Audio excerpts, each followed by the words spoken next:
Cari hermanos, il nostro adagio Restiamo umani diventa un libro.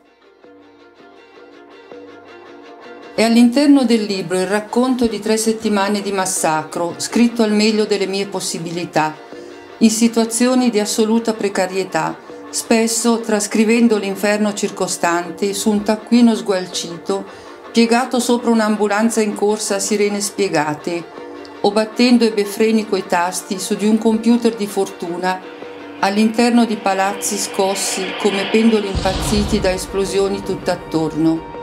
Vi avverto che solo sfogliare questo libro potrebbe risultare pericoloso.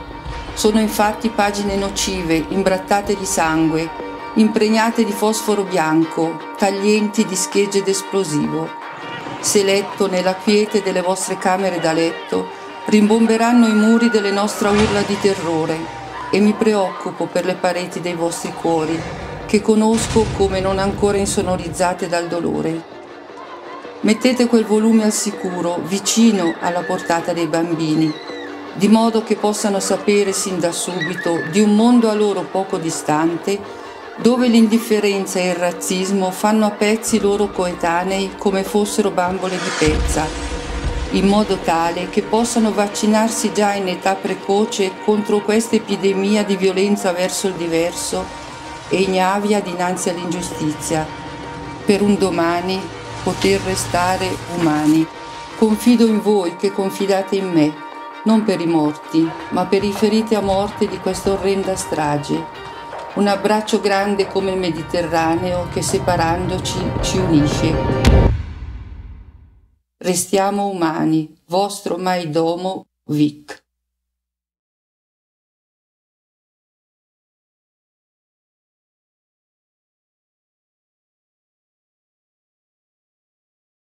«27 dicembre 2008.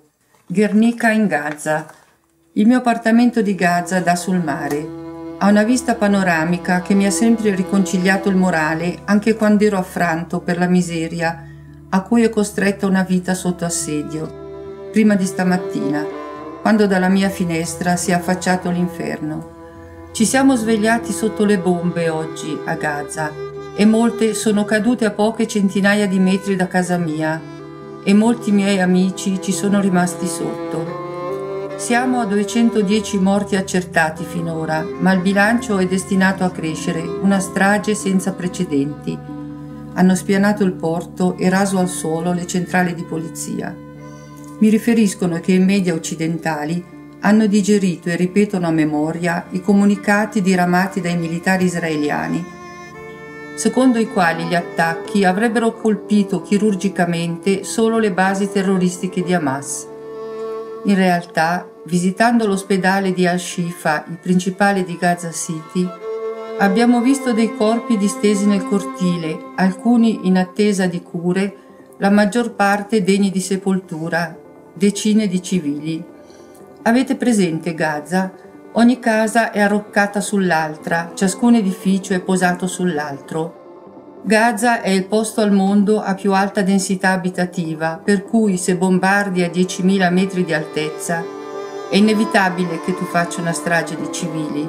Ne sei cosciente e colpevole, non si tratta di errore, di danni collaterali. Così, bombardando la caserma di polizia di Al-Abbas in pieno centro, è rimasta coinvolta nelle esplosioni anche la scuola elementare lì a fianco. Era la fine delle lezioni e i bambini erano già in strada.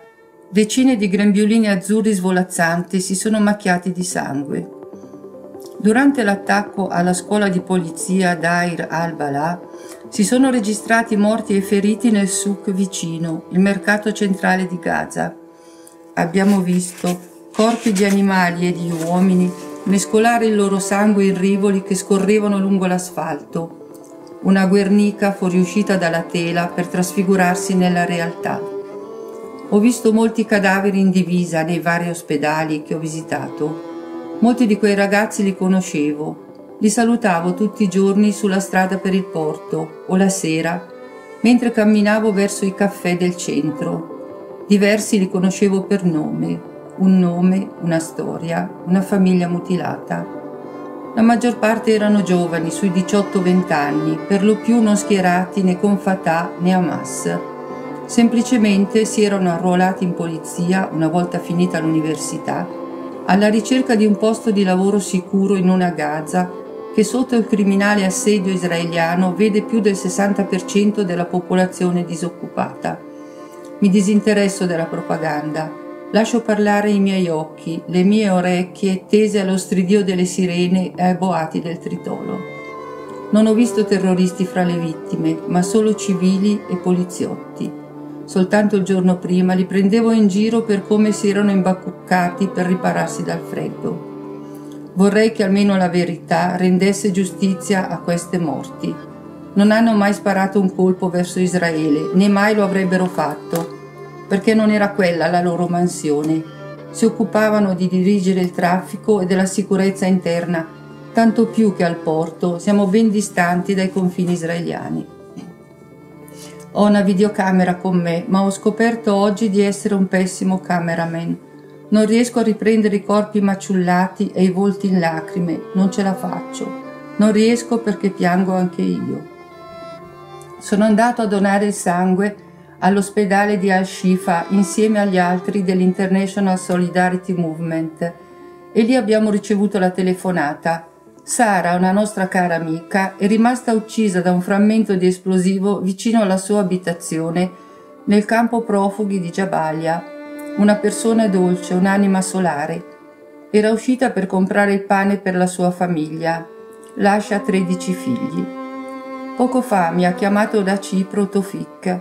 Tofik è uno dei fortunati studenti palestinesi che grazie alle nostre barche del Free Gaza Movement è riuscito a lasciare l'immensa prigione a cielo aperto della striscia e a rifarsi una vita altrove. Mi ha chiesto se ero andato a trovare suo zio e se l'avevo salutato da parte sua come gli avevo promesso. Titubante mi sono scusato perché non avevo ancora trovato il tempo. Troppo tardi, è rimasto sotto le macerie del porto insieme a tanti altri. Da Israele giunge una minaccia terribile. Questo è solo il primo giorno di una campagna di bombardamenti che potrebbe protrarsi per 2 settimane. Faranno il deserto e lo chiameranno pace. Il silenzio del mondo civile è molto più assordante delle esplosioni che ricoprono la città, come un sudario di terrore e morte. Restiamo umani.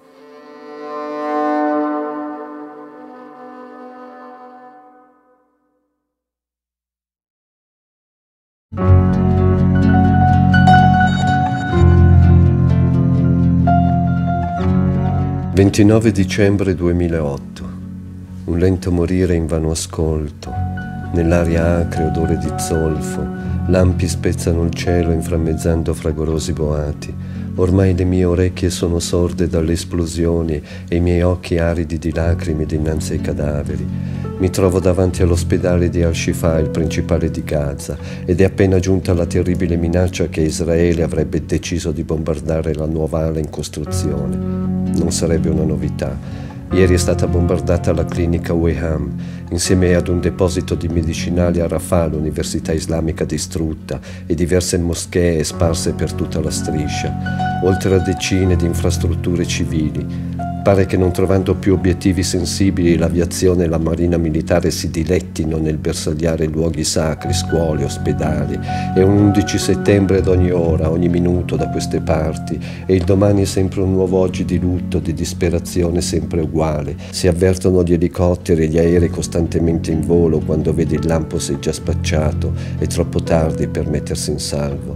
Non esistono bunker antibombe su tutta la striscia, nessun posto è sicuro. Non riesco a contattare più amici a Rafah, neanche quelli che abitano a nord di Gaza City. Spero solo perché le linee sono intasate. Ci spero. Sono 60 ore che non chiudo occhio e con me tutti i gazawi. Ieri con altri 3 compagni dell'IS abbiamo trascorso la nottata all'ospedale di Al-Hawada nel campo profughi di Jabalia e ci siamo andati perché temevamo il tanto paventato incursione di terra che poi non si è verificata. ma i carri armati israeliani stazionano pronti lungo tutto il confine della striscia. I loro cingoli pare si metteranno in marcia funerea questa notte. Verso le 23:30 una bomba è precipitata a circa 800 metri dall'ospedale. L'onda d'urto ha mandato in frantumi alcune finestre, aggravando le condizioni dei pazienti già feriti. Un'ambulanza si è recata sul posto, hanno tirato giù una moschea, fortunatamente vuota a quell'ora, sfortunatamente, anche se non di sfortuna si tratta, ma di volontà criminale e terroristica di Israele nel compiere stragi di civili. L'esplosione ha travolto anche l'edificio adiacente alla moschea, distruggendolo. Abbiamo visto tirare fuori dalle macerie i corpi di 6 sorelline, 5 sono morte, una è gravissima. Hanno adagiato le bambine sull'asfalto carbonizzato e sembravano bamboline rotte, buttate via perché inservibili. Non è un errore, è volontario cinico orrore. Siamo a quota 320 morti, più di 1 migliaio i feriti. Secondo un medico di Shifa, il 60% è destinato a morire nelle prossime ore, nei prossimi giorni di una lunga agonia. Decine sono i dispersi. Negli ospedali donne disperate cercano i mariti o i figli da 2 giorni, spesso invano. È uno spettacolo macabro all'obitorio. Un infermiere mi ha raccontato di una donna palestinese che dopo ore di ricerca fra i pezzi di cadaveri conservati nelle celle frigorifere ha riconosciuto suo marito da una mano amputata. Tutto quello che di suo marito è rimasto è la fede ancora al dito dell'amore eterno che si erano ripromessi. Di una casa abitata da 2 famiglie rasa al suolo è rimasto ben poco, dei corpi umani seppelliti sotto. Ai parenti hanno mostrato un mezzo busto e 3 gambe. Proprio in questo momento una delle nostre barche del Free Gaza Movement sta lasciando il porto di Larnaca a Cipro. Ho parlato con i miei amici a bordo, eroici, hanno ammassato medicinali un po' dappertutto sull'imbarcazione. Dovrebbe approdare al porto di Gaza domani verso le 8, sempre che il porto esista ancora dopo un'altra notte di bombardamenti continui. Starò in contatto con loro tutto questo tempo. Qualcuno fermi questo incubo. Rimanere immobili in silenzio significa sostenere il genocidio in corso. Urlate la vostra indignazione in ogni capitale nel mondo civile, in ogni città, in ogni piazza. Sovrastate le nostre urla di dolore e di terrore. C'è una parte di umanità che sta morendo in pietoso ascolto. Restiamo umani.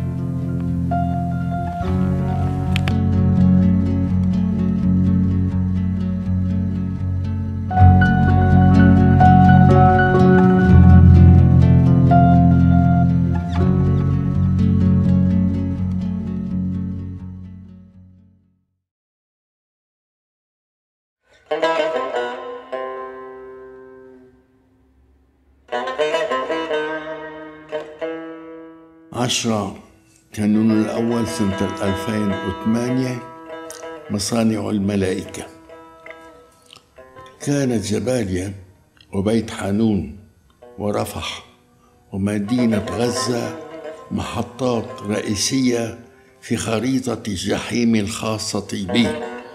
مهما نشر الإعلام الأوروبي وردد بطريقة ببغاوية ما تقوله القيادة العسكرية الإسرائيلية كذباً عن الأوضاع في غزة، إلا أنني شخصياً كنت في الأيام القليلة الماضية شاهد عيان على قصف المساجد والمدارس والجامعات والمشافي والأسواق وعشرات من الأبنية المدنية.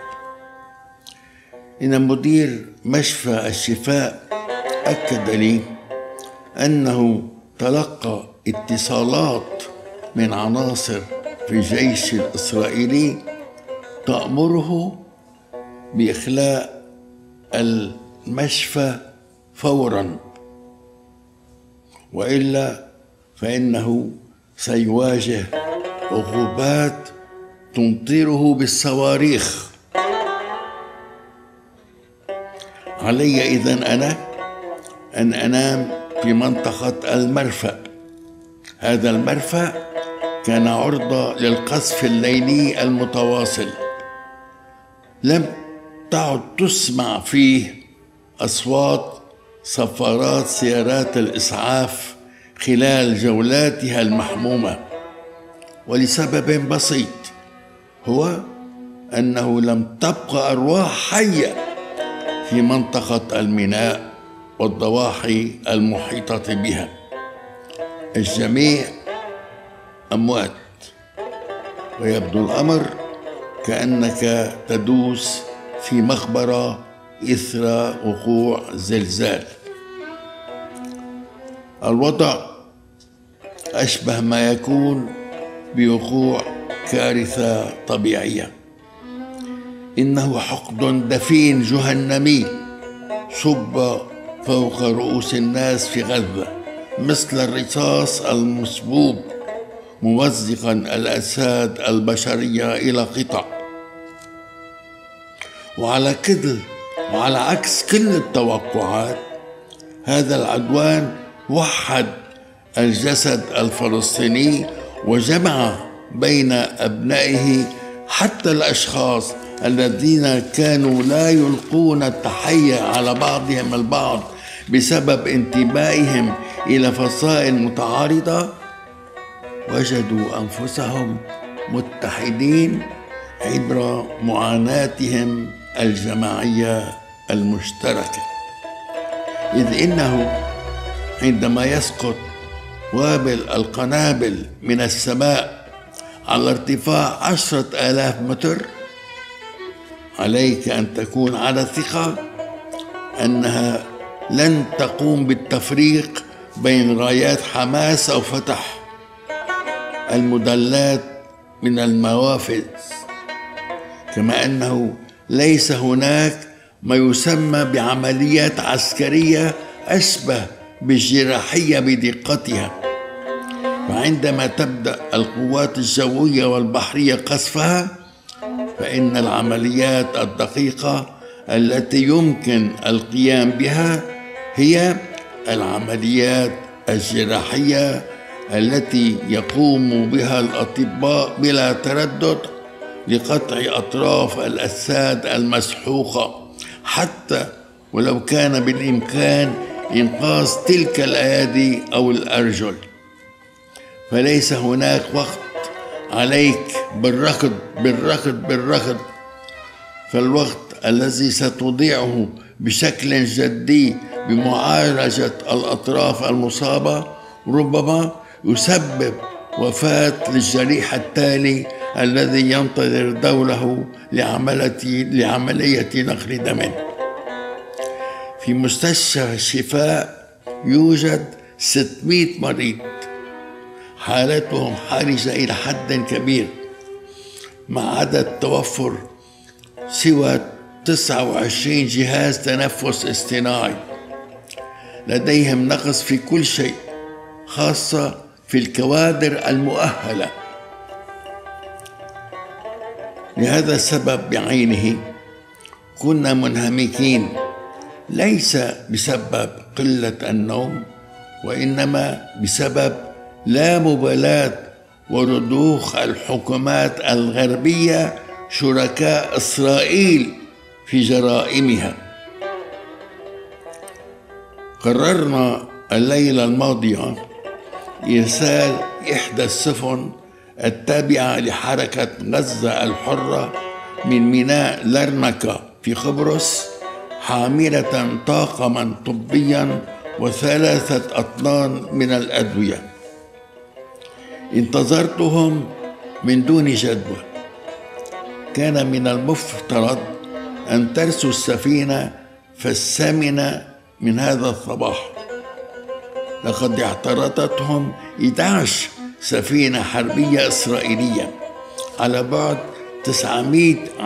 90 ميلا بحريا من غزة، محاولة إغراقهم في المياه الدولية. لقد صدموهم 3 مرات، مسببين خللا في عمل المحرك وتسربا في هيكل السفينة.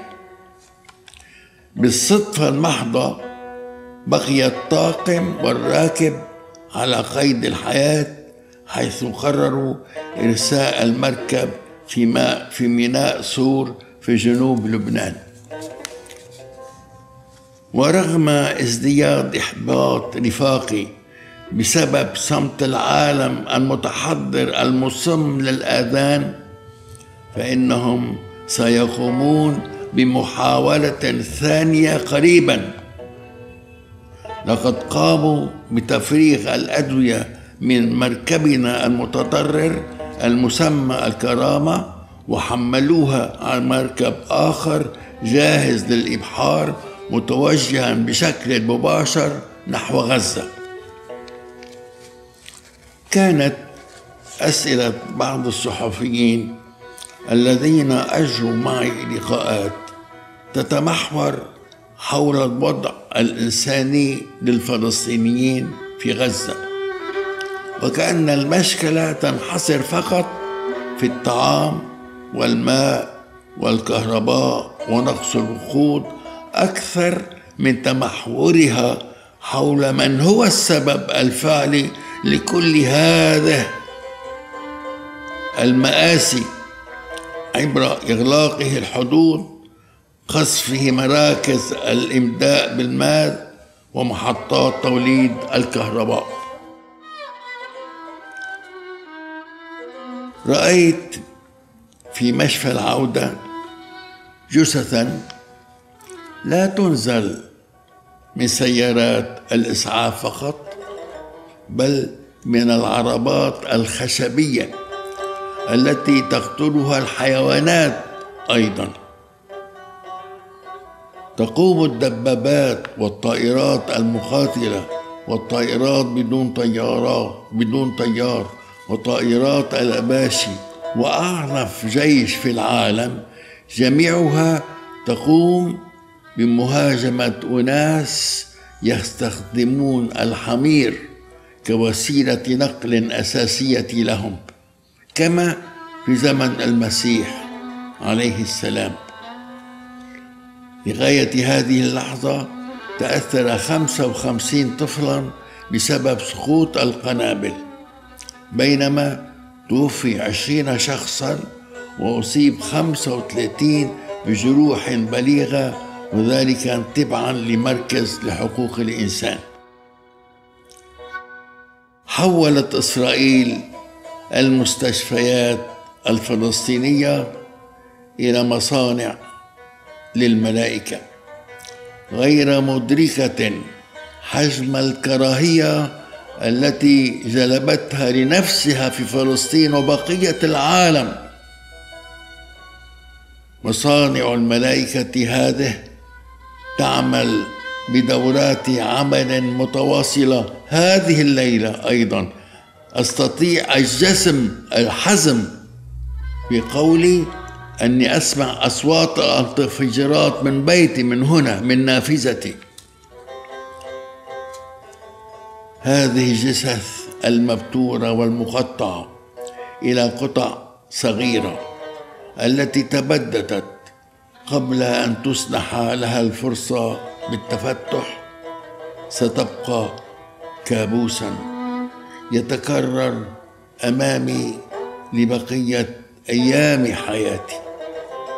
وإذا كان لا يزال باستطاعتي إيجاد القوة الكافية للحديث حول موتهم، فإن مرد ذلك أنني أريد تحقيق العدالة، تحقيق العدالة، تحقيق العدالة لهؤلاء الذين لم يعودوا يمتلكون صوتا كي يسمعونه لأولئك الذين لم يكن لهم يوما آذان بها يسمعون.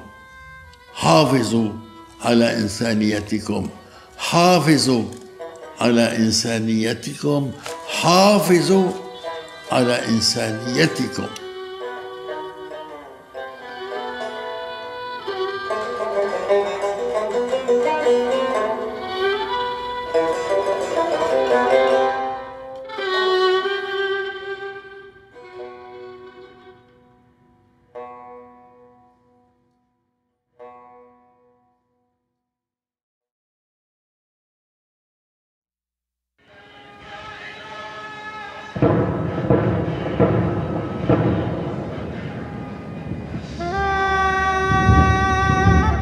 De enero de 2009. Catástrofe no natural. El año nuevo ha reemplazado al viejo con los mismos auspicios de muerte y desolación. Nunca vi caer tantas bombas alrededor de mi casa. Una explosión, a menos de 100 metros, ha sacudido los 7 pisos del edificio, haciéndolo oscilar como un péndulo enloquecido. Por un momento he temido que se viniera abajo. Los cristales de las ventanas han estallado. Presa del pánico, he rogado a Dios que el edificio hubiera sido construido con criterios sismoresistentes.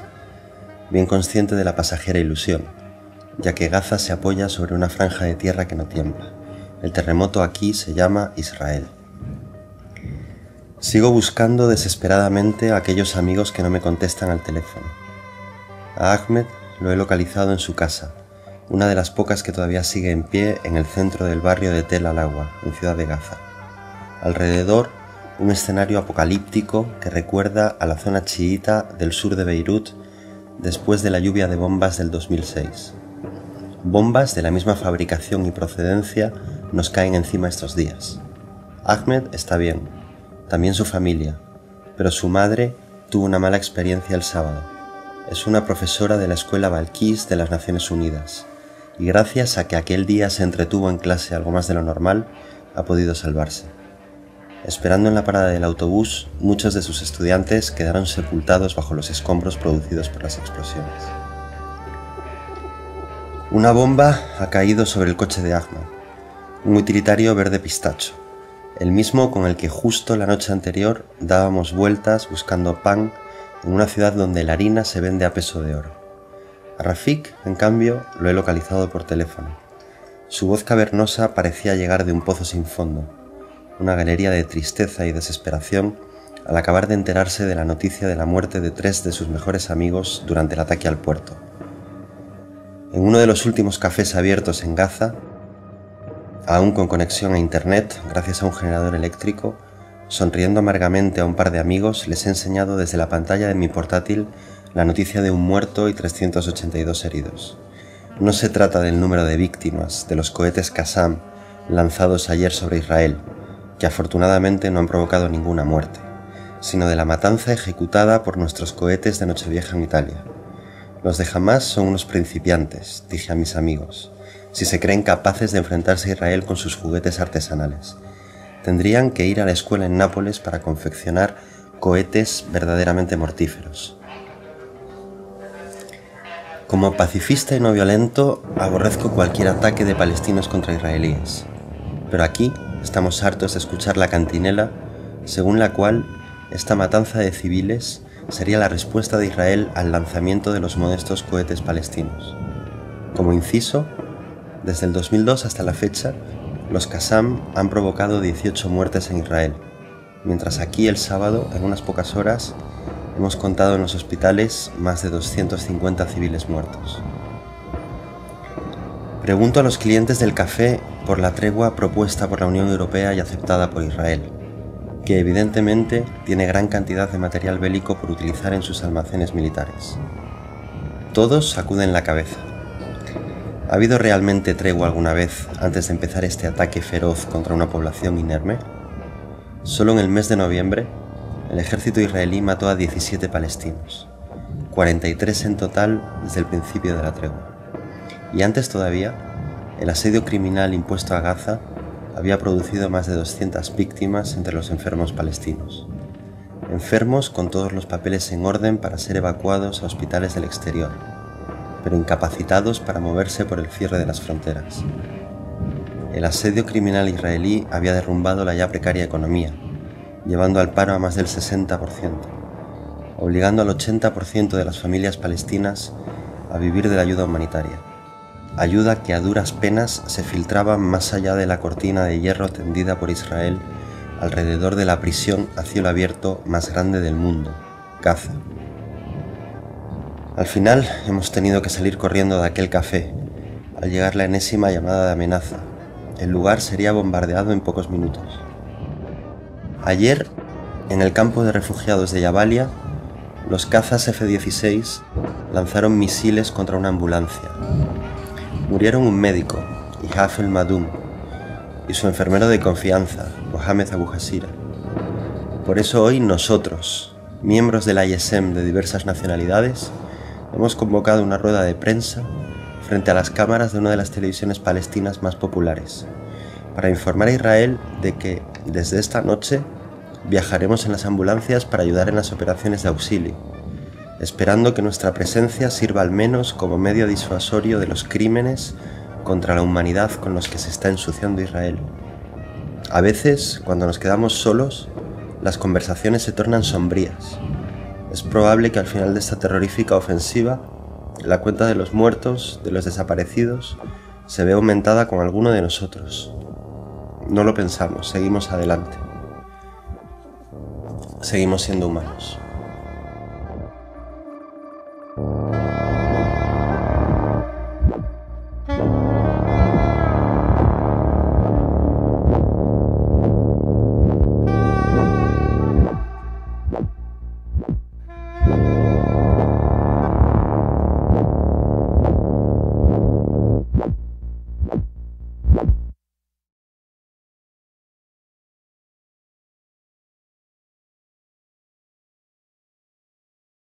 January 3rd, 2009. Ghosts demanding justice. As I type this, Israeli tanks have entered the Strip. The day has begun the same way as the previous one ended, with the earth shaking beneath our feet. The sky and sea conniving endlessly against us overhead, hanging over the destinies of 1.5 million people who've gone from the tragedy of living under siege to the catastrophe of a targeted attack on civilians. The horizon is devastated by the flames, and there have been cannon shots rumbling from the sea and bombs raining from the sky all morning. The same fishing boats we accompanied into the open sea just a few days ago, well beyond the 6 miles imposed by Israel in their illegal and criminal siege, are now reduced to charred wrecks. If the firefighters tried to put out the fires, they'd instantly become the targets of the F-16's machine guns. This already happened yesterday. After yet another attack, once the exact estimate of the dead is out, if this will ever be possible, the city will have to be rebuilt over a desert of rubble. Israel's foreign minister, Tzipi Livni, is declaring to the world that there is no humanitarian emergency in Gaza. Clearly, being in denial isn't the sole preserve of figures like Mahmoud Ahmadinejad, the Iranian president. The Palestinians are in agreement on one thing with Tzipi Livni, as Joseph, an ambulance driver who calls her an ex-serial killer from the Mossad, tells me. More food is indeed coming in through the borders, simply because in December, next to nothing had managed to make it across the barbed wire fence put up by Israel. But what point is there in serving freshly baked bread in a cemetery? The first priority ought to be stopping the bombing immediately, well before bringing any supplies to the survivors. Corpses don't eat. They can only provide compost for the earth, and at the moment, Gaza has never been more fertile from decomposition. On the other hand, the disemboweled bodies of the children in the morgues ought to increase the sense of guilt in the indifferent lookers-on, those who could have done something. The images of smiling Barack Obama, the US president, playing golf were shown on all the Arabic satellite TV stations, as if to scorn the shroud of mourning covering this land. And, as it happens, out here no one is under any illusion that Obama will do wonders to change America's foreign policy radically. Yesterday, Israel opened the Erez Pass to evacuate all foreigners who are still currently in Gaza. We internationals of the ISM are the only ones who have remained. Today, we addressed the Israeli government by means of a press conference, explaining the motives that commit us to staying put. We're disgusted by the passes being opened for the evacuation of foreigners, the only possible eyewitnesses to this massacre, while they are being kept well shut to the flow of international doctors and nurses pressing to get in and bring their heroic Palestinian colleagues some relief. We're not going anywhere, because we believe that our presence is essential to provide eyewitness account of the crimes inflicted against an unarmed civilian population, hour by hour, minute by minute. We're now up to 445 dead, with over 2,300 wounded and many, many more missing. As I write this, 63 miners have been torn apart by bombs. At the moment, Israel has counted 3 victims in total. We haven't fled, as our consulates have advised us to do, because we're well aware that our contribution as human shields on the ambulances in giving first aid could be decisive in saving lives. Once again, yesterday, an ambulance was hit in Gaza City. On the previous day, 2 doctors at the Jabalia refugee camp had died when they were hit by a missile shot from an Apache helicopter. Personally, I'm not leaving the Strip, because my friends have implored me not to abandon them, my surviving friends, as well as the dead ones, who crowd my sleepless nights like ghosts. Their diaphanous faces are still smiling at me. 7:33 p.m. Red Crescent Hospital in Jabalia. While I was connected via phone to the demonstrating crowds in Milan, 2 bombs fell in front of the hospital. The front windows were shattered, and, by pure chance, the ambulances were not damaged. The shelling has become more frequent and powerful in the last few hours. Nearby, Ibrahim Makadme Mosque has just crumbled under the bombs. It's the 10th in a week. 11 victims for now, and about 50 wounded. An elderly Palestinian lady I met in the street this afternoon asked me whether Israel thought it was still in the Middle Ages rather than in 2009, considering the way it continues to hit mosques with such precision.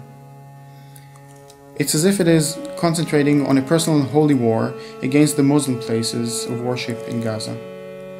Yet another downpour of bombs hit Jabalia, and then the tanks came.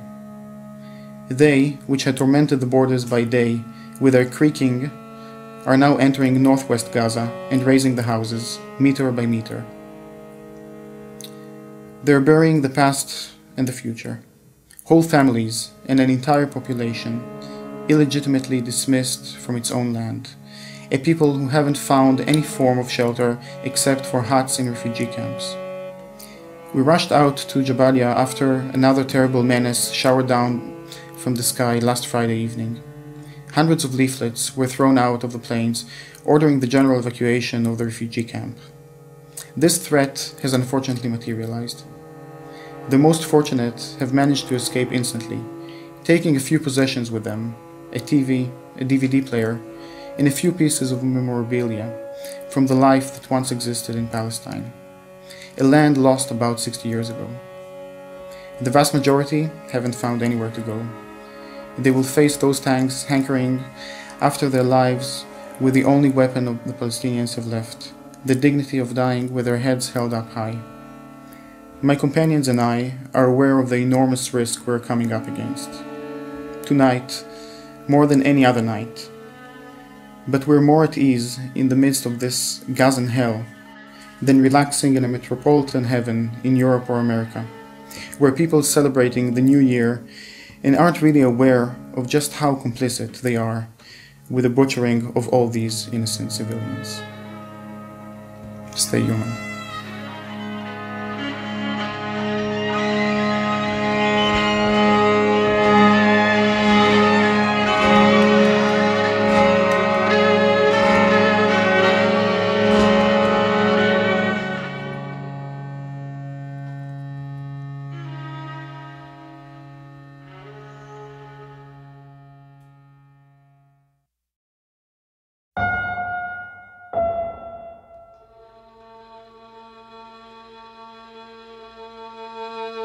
חמישי בינואר 2009.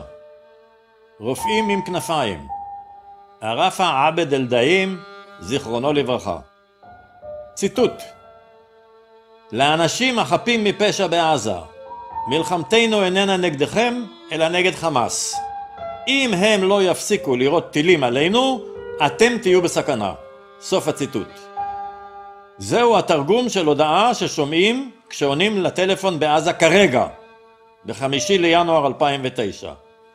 הצבא הישראלי נמצא תחת האשליה שלפלסטינים אין עיניים או אוזניים.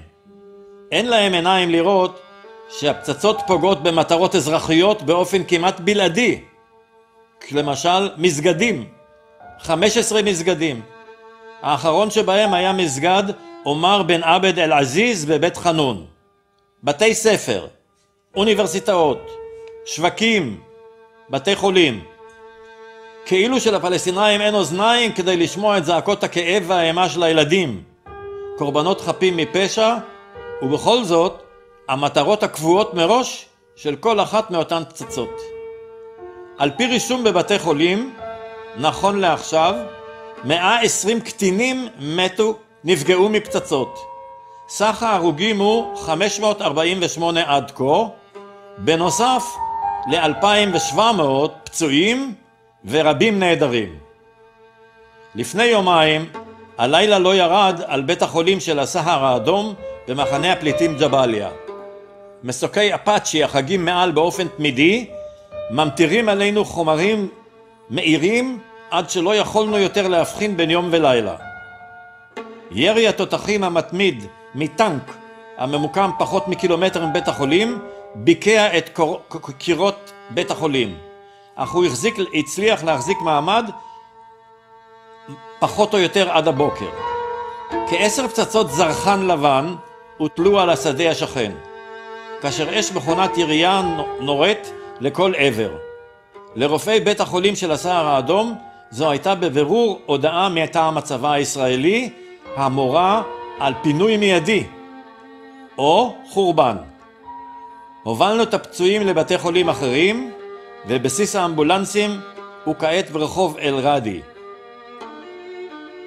הצוות הרפואי יושב כעת על המדרכה וממתין לטלפונים המגיעים אחד אחרי השני בטירוף. לראשונה מאז תחילת המתקפה הישראלית ראיתי במו עיניי גוויות של חברי ההתנגדות הפלסטינית, קומץ של בודדים, לצד מאות של קורבנות אזרחיים שמספריהם עלו אקספוננציאלית מאז שהחלה הפלישה הקרקעית.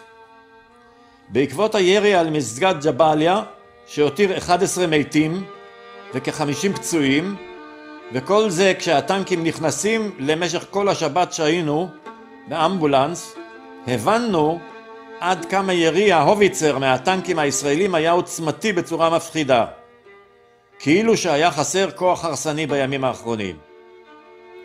בבית חנון, משפחה שהתקבצה מול תנור עץ בביתם נפגעה על ידי ירי קטלני כזה. נסענו משם 15 פצועים, 4 מהם במצב חסר תקווה. מאוחר יותר, לקראת 3:30 לפנות בוקר, ענינו לשיחת חירום, אך הגענו מאוחר מדי.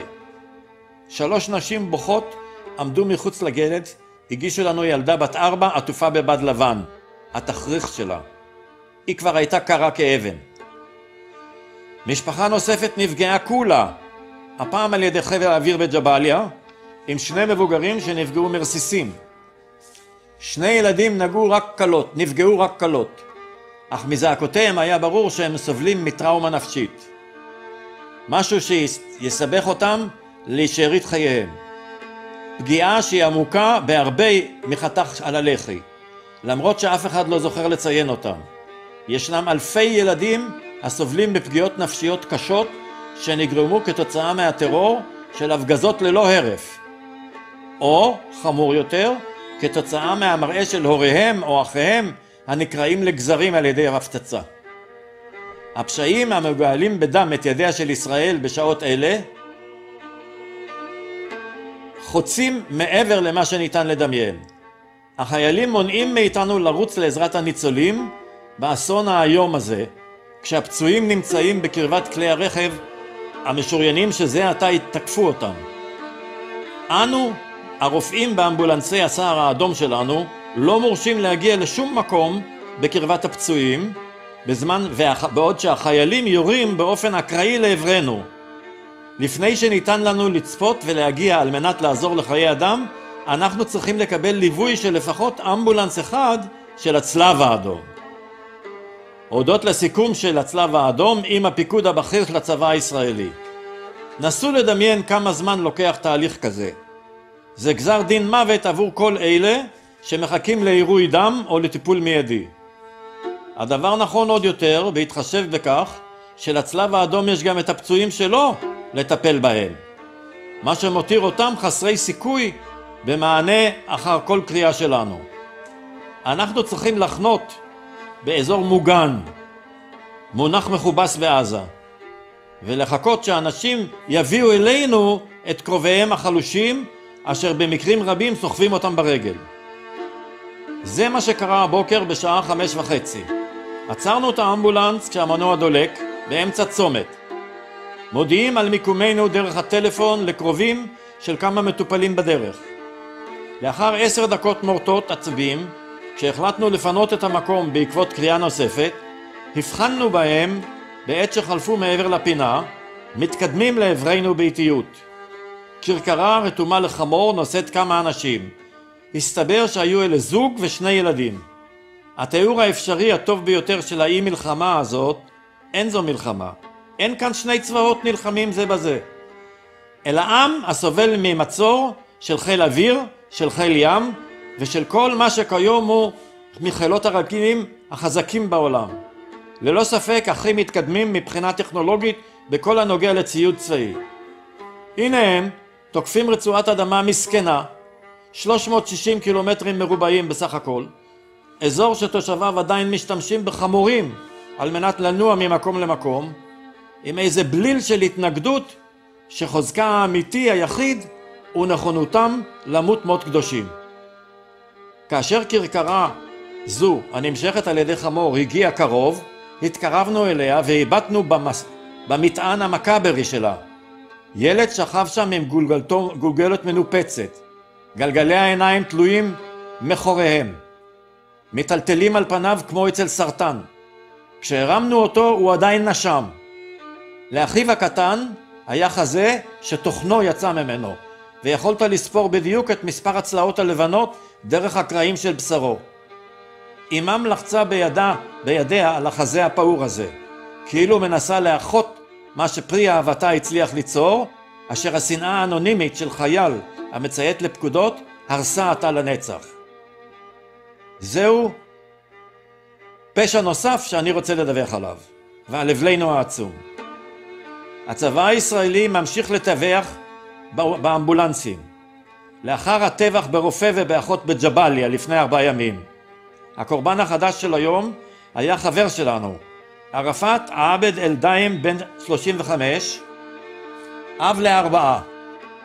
בשעה 8:30 בבוקר קיבלנו טלפון מהעיר עזה. 2 אזרחים נורו על ידי אש מכונת ירייה של טנק.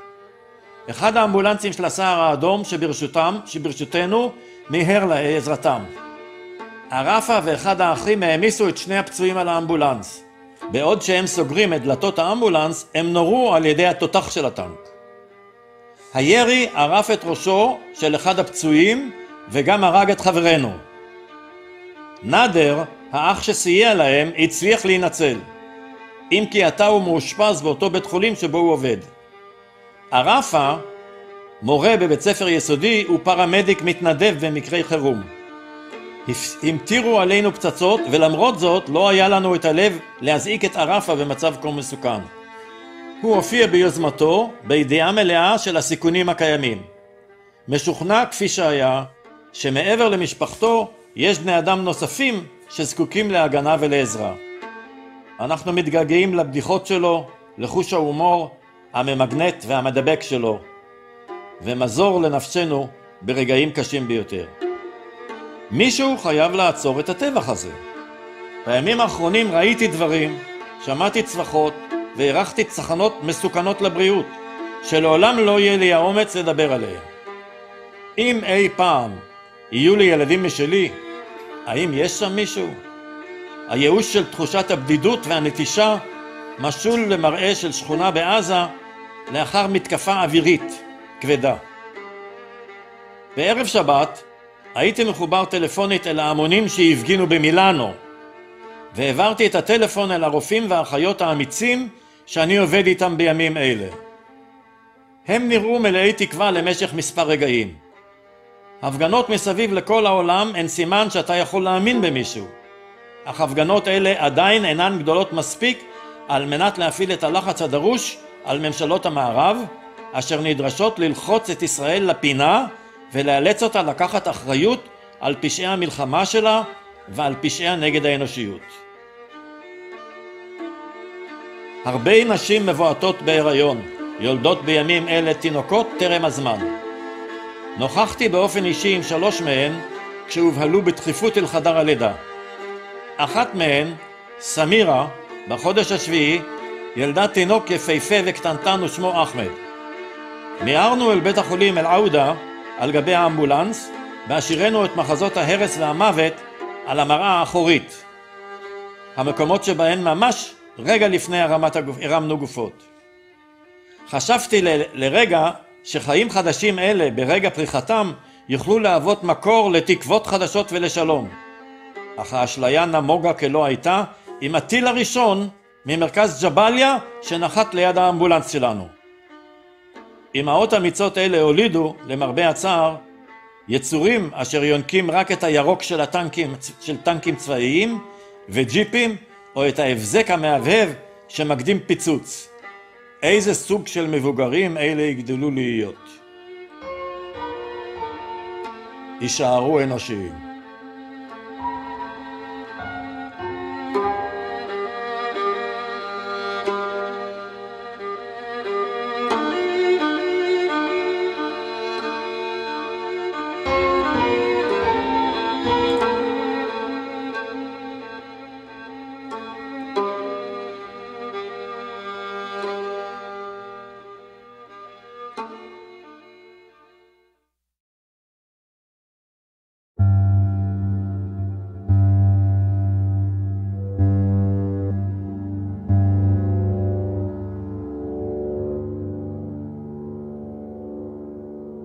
Le 6 janvier 2009, Al-Nakba. La peur au ventre, ils font les 100 pas, le regard dirigé en l'air, fixant un ciel qui déverse sur eux angoisse et terreur, sur un sol tremblant à chaque pas, offrant soudain au regard des cratères, là où se trouvaient avant des maisons, des écoles, l'université, des marchés et des hôpitaux, et où toute forme de vie se trouve ensevelie. J'ai vu des files de Palestiniens désespérés, fuyant Jabalia, Beit Hanoun, ainsi que les autres camps de réfugiés de la bande de Gaza, cherchant refuge dans les écoles bondées des Nations Unies, comme les victimes de tremblements de terre, comme les victimes d'un tsunami, renouvelé ici chaque jour, s'abattant sur la bande de Gaza et sa population civile, sans compassion, sans le moindre respect des droits humains. Les conventions de Genève sont passées aux oubliettes et avant tout, sans qu'un seul gouvernement occidental ne bouge un cil pour arrêter ce massacre, envoyer du personnel médical et mettre fin à ce génocide dont Israël se rend coupable. Les attaques dirigées sans distinction contre des hôpitaux et le personnel médical se poursuivent au quotidien. Hier, après avoir quitté l'hôpital Al-Aouda à Jabalia, j'ai reçu un appel d'Alberto, un camarade espagnol de ISM. Une bombe venait de tomber sur l'hôpital. Un aide-soignant, Abu Mohamed, a été gravement blessé à la tête.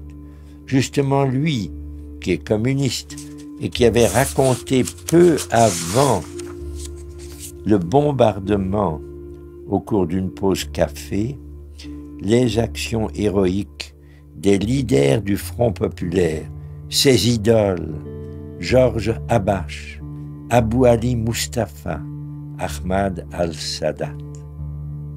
Une lueur s'était allumée dans ses yeux lorsque je lui avais raconté que les premières notions sur l'interminable tragédie du peuple palestinien me furent transmises oralement par mes parents, eux aussi communistes convaincus. Ils m'avaient demandé quels avaient été les dirigeants révolutionnaires réels au cours de l'histoire de la gauche en Italie, et il avait répondu en citant le nom de Antonio Gramsci. Et ceux de nos jours, je me suis donné le temps pour la réponse, comptant la lui apporter aujourd'hui. À présent, Abou Mohamed est allongé à l'hôpital où il travaille habituellement, dans le coma, et s'épargnant une réponse évasive de ma part. Vers minuit, je reçois un autre appel, cette fois de Eva. Le bâtiment où elle se trouvait était pris sous les tirs. Je connais très bien cet immeuble, au cœur de Gaza-Ville, car il s'agit du siège des médias les plus importants. Et je venais d'y passer récemment une nuit, en compagnie de quelques amis, journalistes, photographes, qui essayaient de rendre compte, à l'aide d'images et d'articles, de la catastrophe non naturelle qui nous a surpris il y a 10 jours. Reuters, Fox News, Russia Today et des dizaines d'autres agences locales et étrangères se retrouvent sous le tir de 7 missiles lancés à partir d'un hélicoptère de combat. Ils parviennent tous à évacuer juste à temps les lieux avant d'avoir à déplorer des blessés graves. Les caméramens, photographes et journalistes sont actuellement en majorité des Palestiniens, car Israël a procédé au bouclage total de Gaza, empêchant tout passage aux journalistes étrangers. Aux alentours de cet édifice, il n'y a ni cible stratégique, ni résistance contre l'avancée meurtrière des véhicules blindés, tout-terrain israélien, avancée qui a lieu bien plus loin au nord.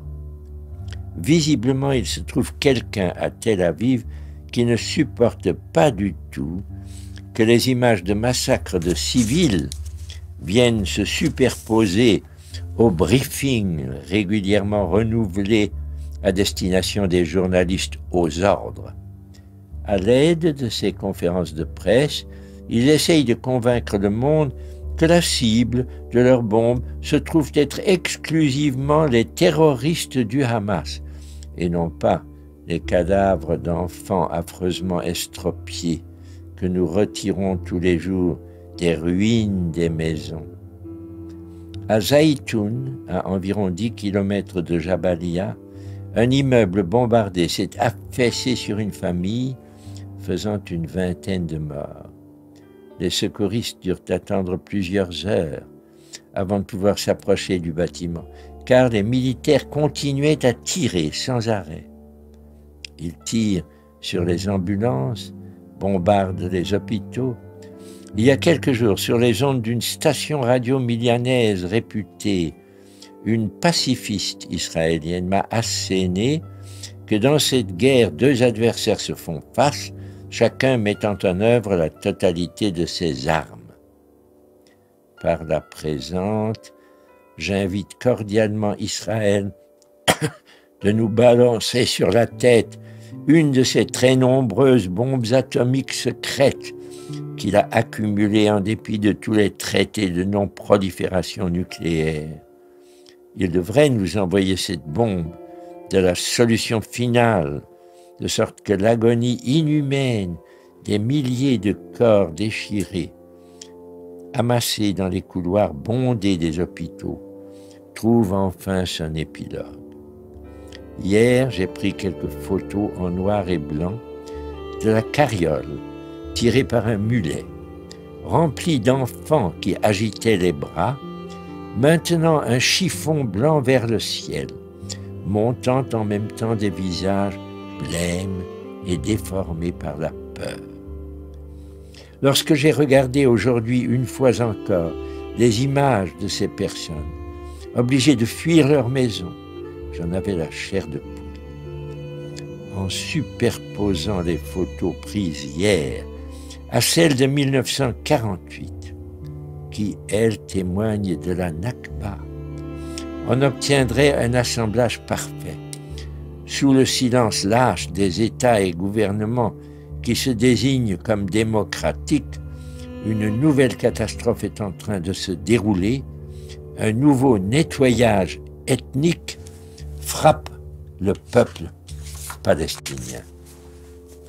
Jusqu'à ce matin, on a compté 650 morts, dont 153 enfants, plus de 3000 blessés et des dizaines de disparus. Le décompte des tués en Israël reste heureusement jusqu'à aujourd'hui stabilisé à 4. Après l'après-midi de cette journée, il va falloir actualiser tragiquement le poids de la balance côté palestinien, car l'armée israélienne a commencé à bombarder les écoles des Nations Unies, précisément celles-là même qui avaient accueilli les milliers de personnes évacuées sous la menace incessante d'une attaque.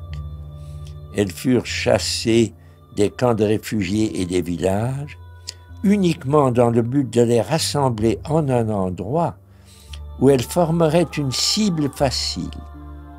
3 écoles ont été mitraillées aujourd'hui. La dernière fut Al-Fakhoura à Jabalia, touchée de plein fouet. Plus de 40 tués.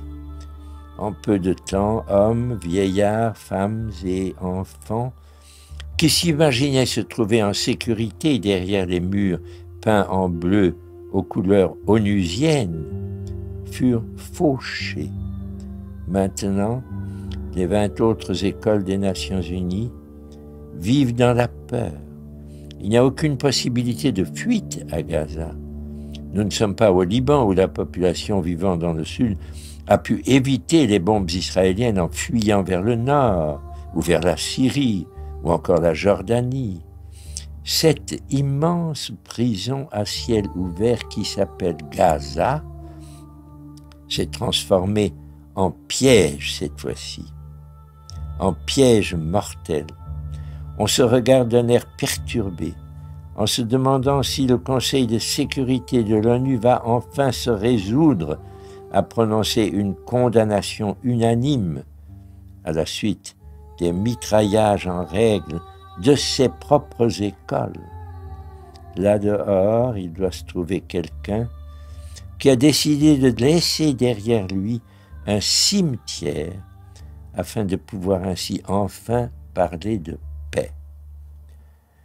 Une longue nuit nous attend dans l'ambulance, même si ici toute nouvelle journée se montre incertaine. Les relais de téléphonie mobile ont été entièrement détruits dans la bande de Gaza. Nous avons abandonné l'idée de les compter. Tous mes amis que je ne peux plus entendre, j'espère les revoir un jour, mais je ne me fais aucune illusion. Dans la bande de Gaza, nous sommes tous devenus des cibles mobiles, sans la moindre exception. Le consulat italien m'a contacté à l'instant. Demain, ils vont évacuer notre dernière ressortissante, une religieuse âgée qui vit depuis 20 ans à proximité de l'église catholique de Gaza et qui avait été totalement acceptée ici par les Palestiniens. Le consul me pria amicalement de profiter de cette dernière occasion pour me joindre à la sœur, afin de fuir à mon tour cet enfer. Je le remerciais pour son offre généreuse, mais je ne bougerai pas d'ici, je ne peux pas. À travers l'affliction vécue sur place, nous sommes tous, Italiens, Espagnols, Anglais ou Australiens, devenus entre-temps des Palestiniens.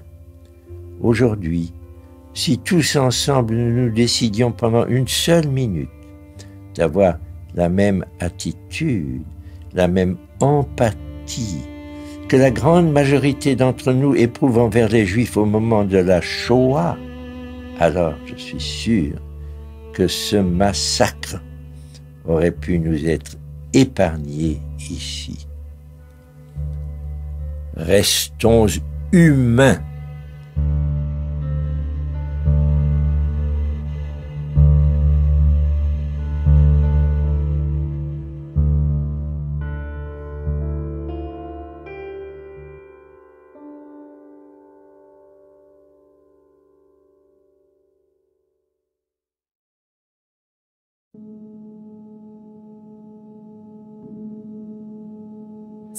January 2009. Slingshots versus white phosphorus bombs. Take some kittens, some tender little mogies in a box, said Jamal, a surgeon at El Shifa, Gaza's main hospital. while a nurse actually placed a couple of blood-stained cardboard boxes in front of us. Seal it up, then jump on it with all your weight and might until you feel their little bones crunching and you hear the last muffled little mew. I stared at the boxes in astonishment, and the doctor continued, "Try to imagine what would happen after such images were circulated. The righteous outrage of public opinion, the complaints of the animal rights organizations." The doctor went on in this vein, and I was unable to take my eyes off the boxes at our feet. Israel trapped hundreds of civilians inside a school, as if in a box, including many children, and then crunched them with all the might of its bombs. What were the world's reactions? Almost nothing. We would have been better off as animals rather than Palestinians. We would have been better protected. At this point, the doctor leans towards one of the boxes and takes its lid off in front of me. Inside it are the amputated limbs, legs, and arms, some from the knee down, others with the entire femur attached, from amputees injured at the Al-Fakhura United Nations School in Jabalia, which resulted in more than 50 casualties. Pretending to be taking an urgent call, I took my leave of Jamal, actually rushing to the bathroom to throw up. A little earlier, I'd been involved in a conversation with Dr. Abdel, an ophthalmologist, regarding the rumors that the Israeli army had been showering us with non-conventional weapons, forbidden by the Geneva Conventions, such as cluster bombs and white phosphorus. The very same that the Israeli army used during the last Lebanese war, as well as the US Air Force in Fallujah, in violation of international norms. In front of Al-Auda Hospital, we witnessed and filmed white phosphorus bombs being used about 500 meters from where we stood. Too far away to be absolutely certain there were any civilians under the Israeli Apaches, but so terribly close all the same. The Geneva Treaty of 1980 forbids white phosphorus being used directly as a war weapon in civilian areas, allowing it only as a smokescreen or for lighting. There's no doubt that using this weapon in Gaza, a strip of land concentrating the highest population rate in the world, is a crime all on its own. Dr. Abdel told me that at Al-Shifa Hospital, they don't have the medical and military competence to say for sure whether the wounds they examined on certain corpses were indeed caused by illegal weapons. But he gave his word that, in 20 years on the job, he had never seen casualties like these that were now being carried into the ward. He told me about the traumas to the skull, with fractures to the vomer bone, the jaw, the cheekbones, the tear ducts, the nasal and palatine bones, all showing signs of the collision of an immense force against the victim's face. What he finds inexplicable is the total lack of eyeballs, which ought to leave a trace somewhere within the skull, even with such a violent impact. Instead, we see Palestinian corpses coming into the hospitals without any eyes at all, as if someone had removed them surgically before handing them over to the coroner. Israel has let us know that we've been generously granted a 3-hour daily ceasefire, from 1 to 4 p.m. These statements from the Israeli military leadership are considered by the people of Gaza as having the same reliability as the Hamas leaders' declarations that they've just provoked a massacre of enemy soldiers. Just to be clear on this point, Tel Aviv's worst enemy is the very same that fights under the Star of David. Yesterday, a warship off the coast of Gaza's port picked out a large group of alleged guerrilla fighters from the Palestinian resistance, moving as a united front around Jabalia. They shot their cannons at them, but as it turned out, they were their own fellow soldiers, with the shooting resulting in 3 being killed and about 20 injured. No one here believes in the ceasefires that Israel calls, and as it happens, today at 2 p.m., Rafah was under attack by Israeli helicopters. There was also yet another massacre of children in Jabalia. 3 little sisters, aged 2, 4, and 6, from the Abd Rabbu family were slaughtered. Just half an hour earlier in Jabalia, once again the Red Crescent Hospital's ambulances were under attack. Eva and Alberto, my ISM companions, were on board that ambulance and managed to film everything, passing those videos and photos on to all the major media. Hassan was kneecapped, fresh from mourning the death of his friend Arif, a paramedic who was killed 2 days ago as he was going in aid of the injured in Gaza City. They had stopped to pick up the body of a man languishing in the middle of the road when they were showered by about 10 shots from an Israeli sniper. One bullet hit Hassan in the knee, and the ambulance was filled with holes. Traveling towards Al-Quds Hospital, where I'll be working all night on the ambulances, I raced along on board one of the very few fearless taxi drivers left, zigzagging to avoid the bombs. And on the corner of one street, I saw a group of dirty street urchins in tattered clothes, looking exactly like the Shusha kids of the Italian post-war period. They threw stones towards the sky with slingshots, at a remote and unreachable enemy toying with their lives. This is a crazy metaphor, which could serve as a snapshot of the absurdity of this place at the moment. Stay human.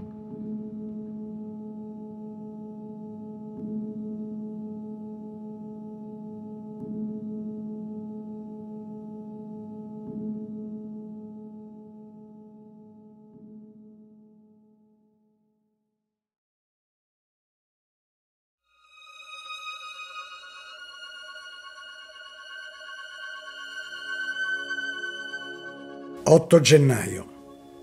Non lascerò il mio paese. Il dentifricio, lo spazzolino, le lamette e la mia schiuma da barba. I vestiti che indosso, lo sciroppo per curarmi una brutta tosse che mi affligge da settimane, le sigarette comprate per Ahmed, il tabacco per il mio narghilè, il mio telefono cellulare, il computer portatile su cui batto e befrenico per tramandare una testimonianza dell'inferno circostante. Tutto il necessario per una vita umile e dignitosa a Gaza proviene dall'Egitto ed è arrivato sugli scaffali dei negozi del centro, passando attraverso i tunnel.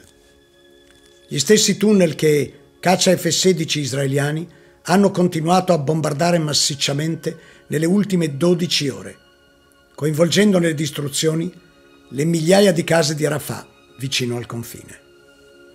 Un paio di mesi fa mi sono fatto sistemare 3 denti malconci.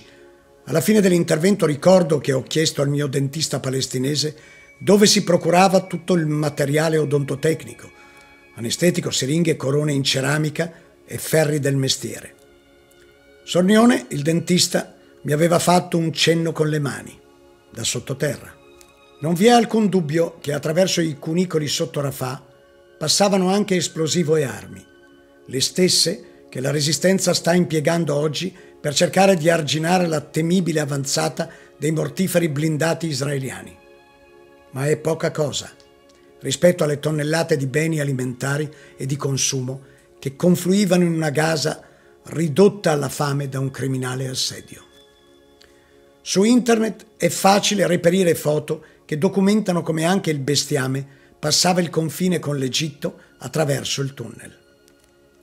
Capre e bovini addormentati e imbragati venivano calati in un pozzo egiziano per riemergere da quest'altra parte e rifornire Gaza di latte, formaggi e carne.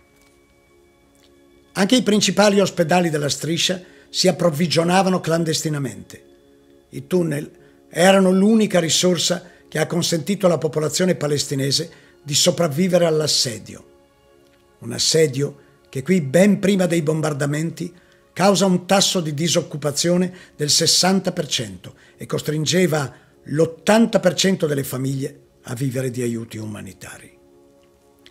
I nostri compagni dell'ISM a Rafah ci descrivono l'ennesimo esodo a cui stanno assistendo.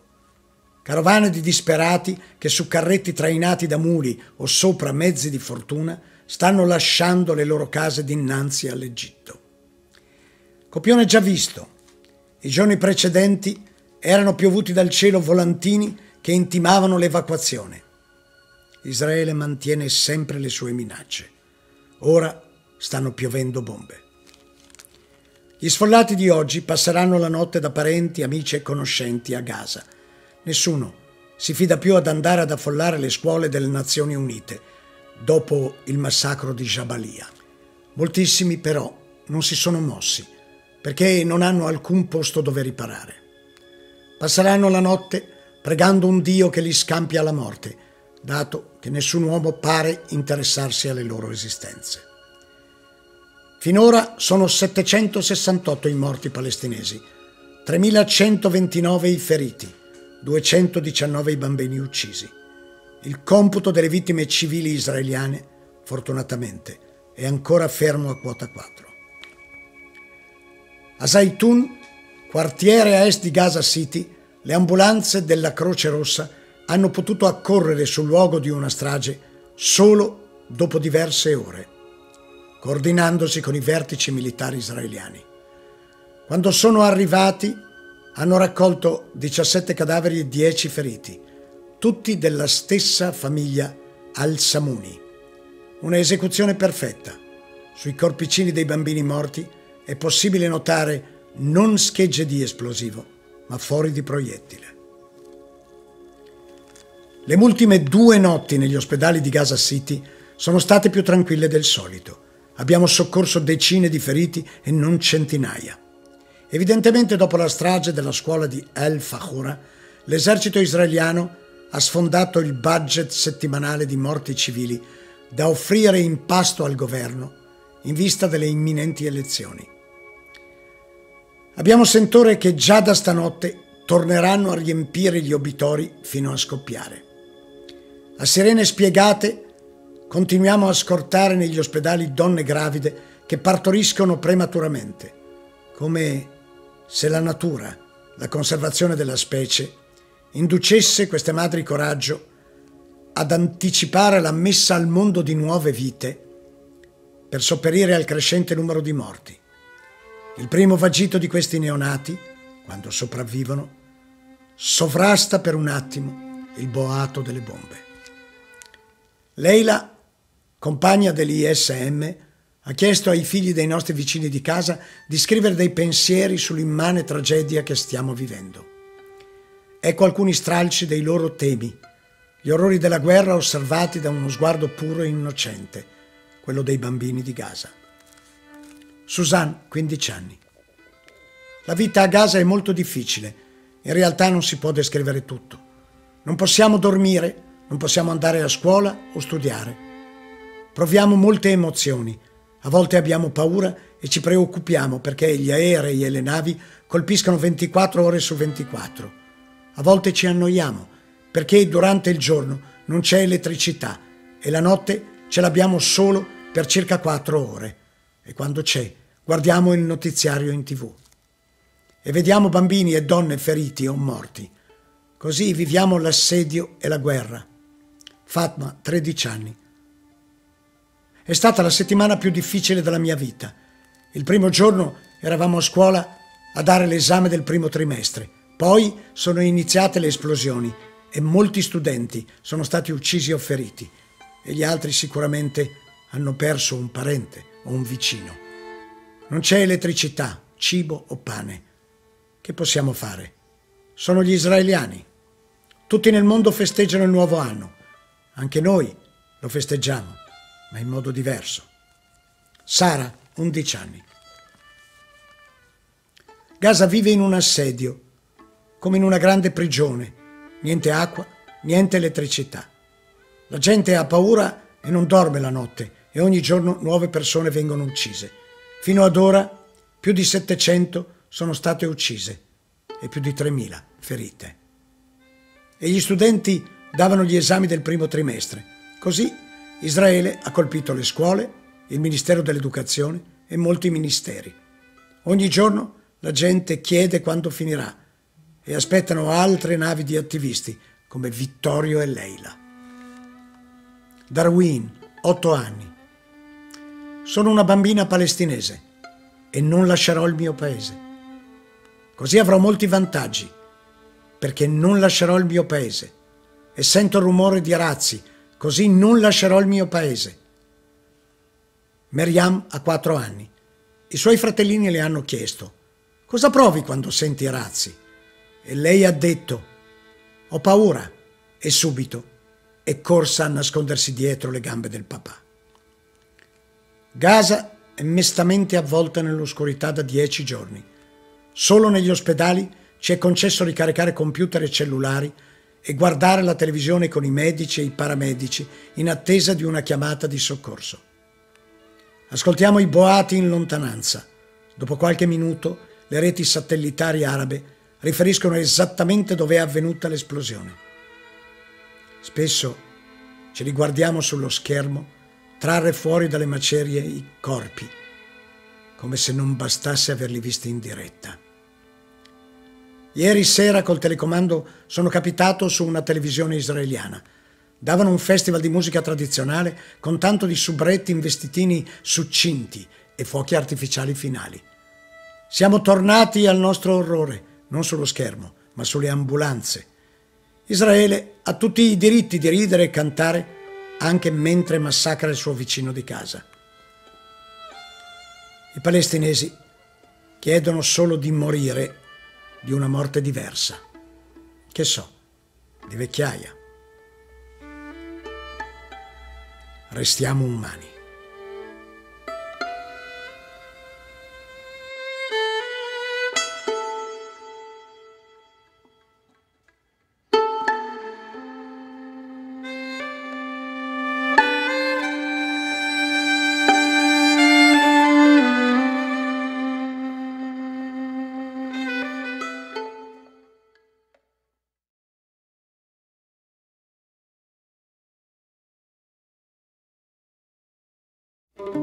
«9 gennaio 2009. Hanno ucciso Ippocrate. A Gaza un plotone di esecuzione ha messo al muro Ippocrate, ha puntato e ha fatto fuoco.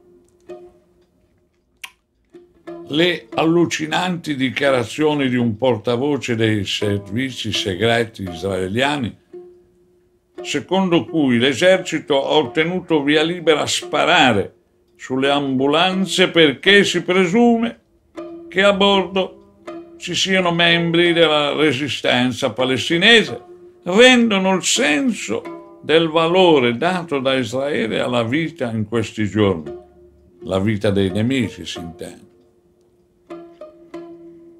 Vale la pena di ricordare il giuramento di Ippocrate a cui è tenuto ogni medico prima di iniziare a esercitare la professione, in particolare in questo passaggio: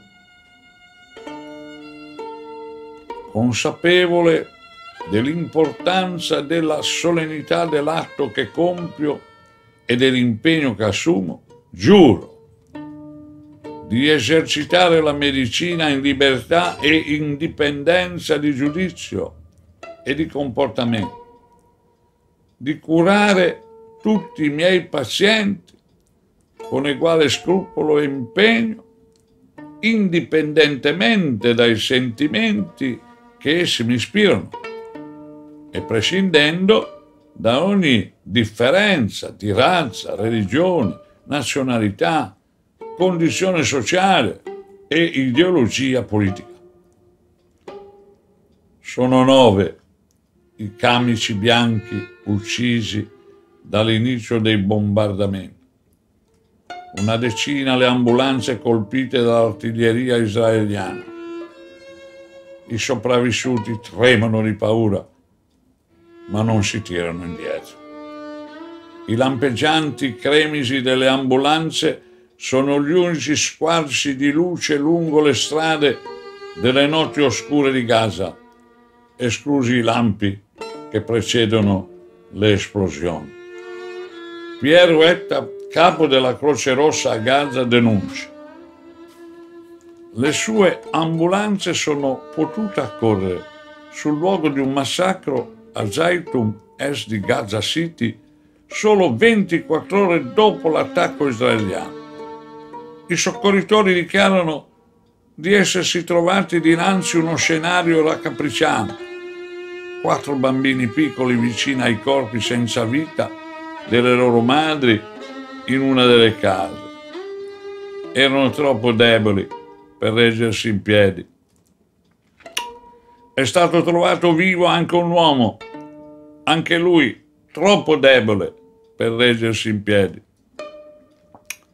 In tutto, sui materassi giacevano 12 corpi.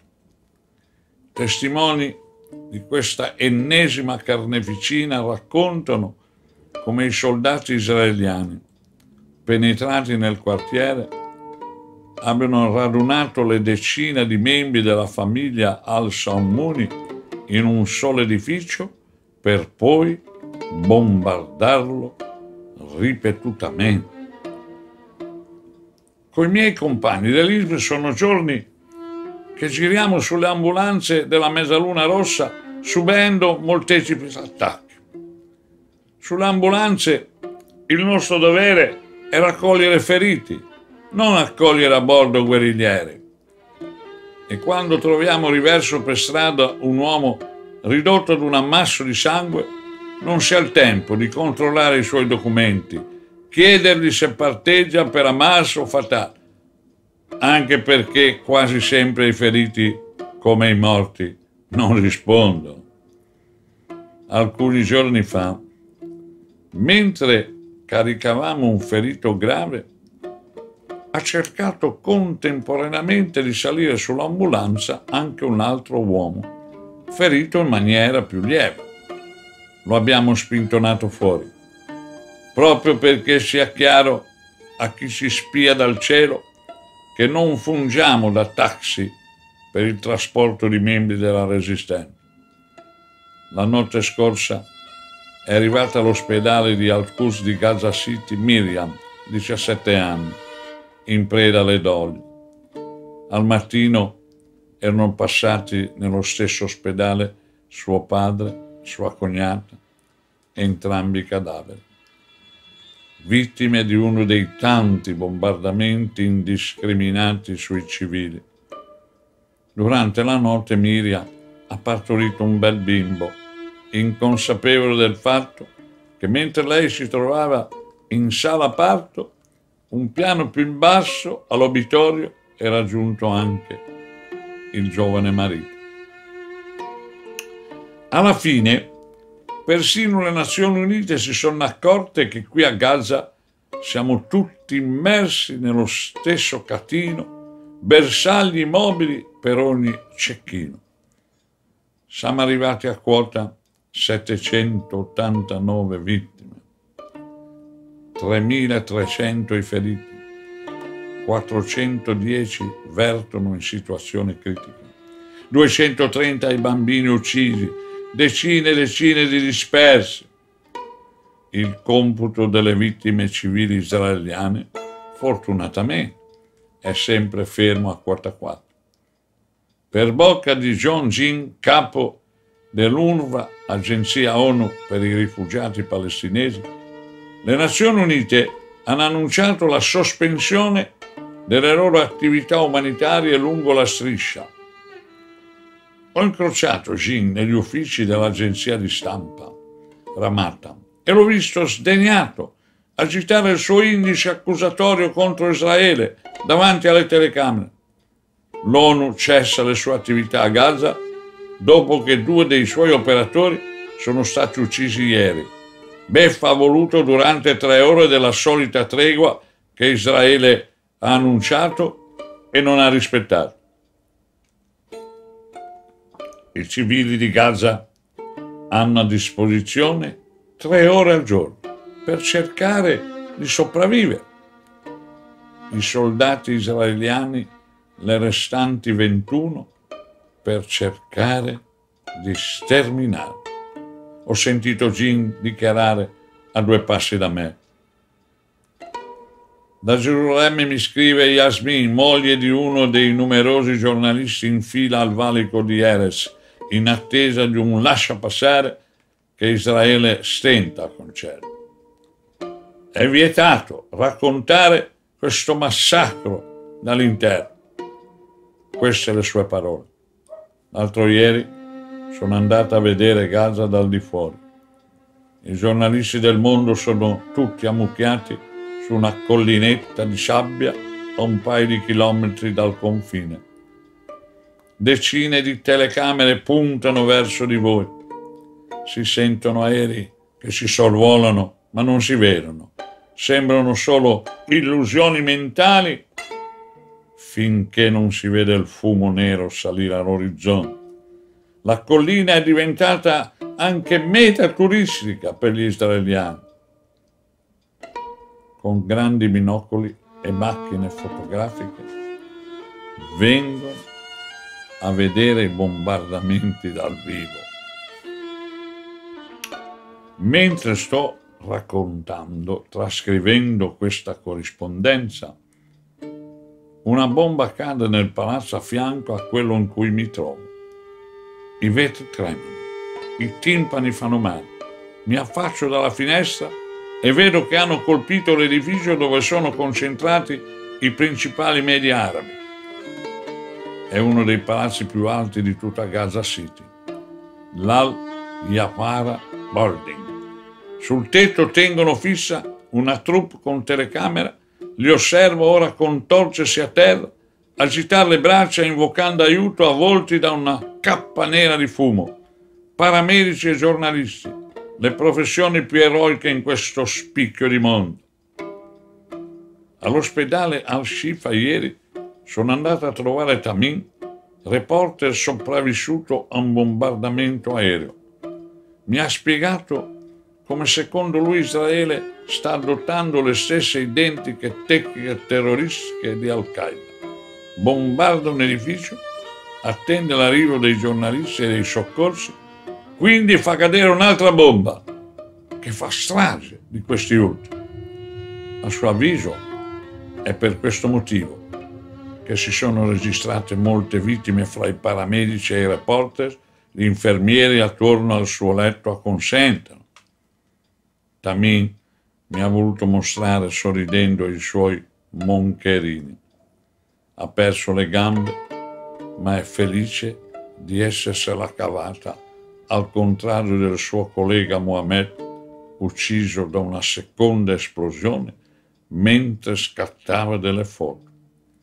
Nel frattempo mi sono informato per la bomba appena caduta nel palazzo qui vicino. Sono rimasti feriti 2 giornalisti, entrambi palestinesi, uno della Leibam TV, l'altro della Dubai Television.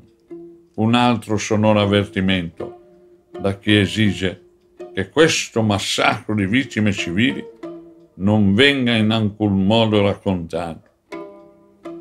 Non mi resta che augurarmi che nel quartier generale dei vertici militari israeliani non si legga il manifesto, né vi siano affezionati visitatori nel mio blog. Restiamo umani.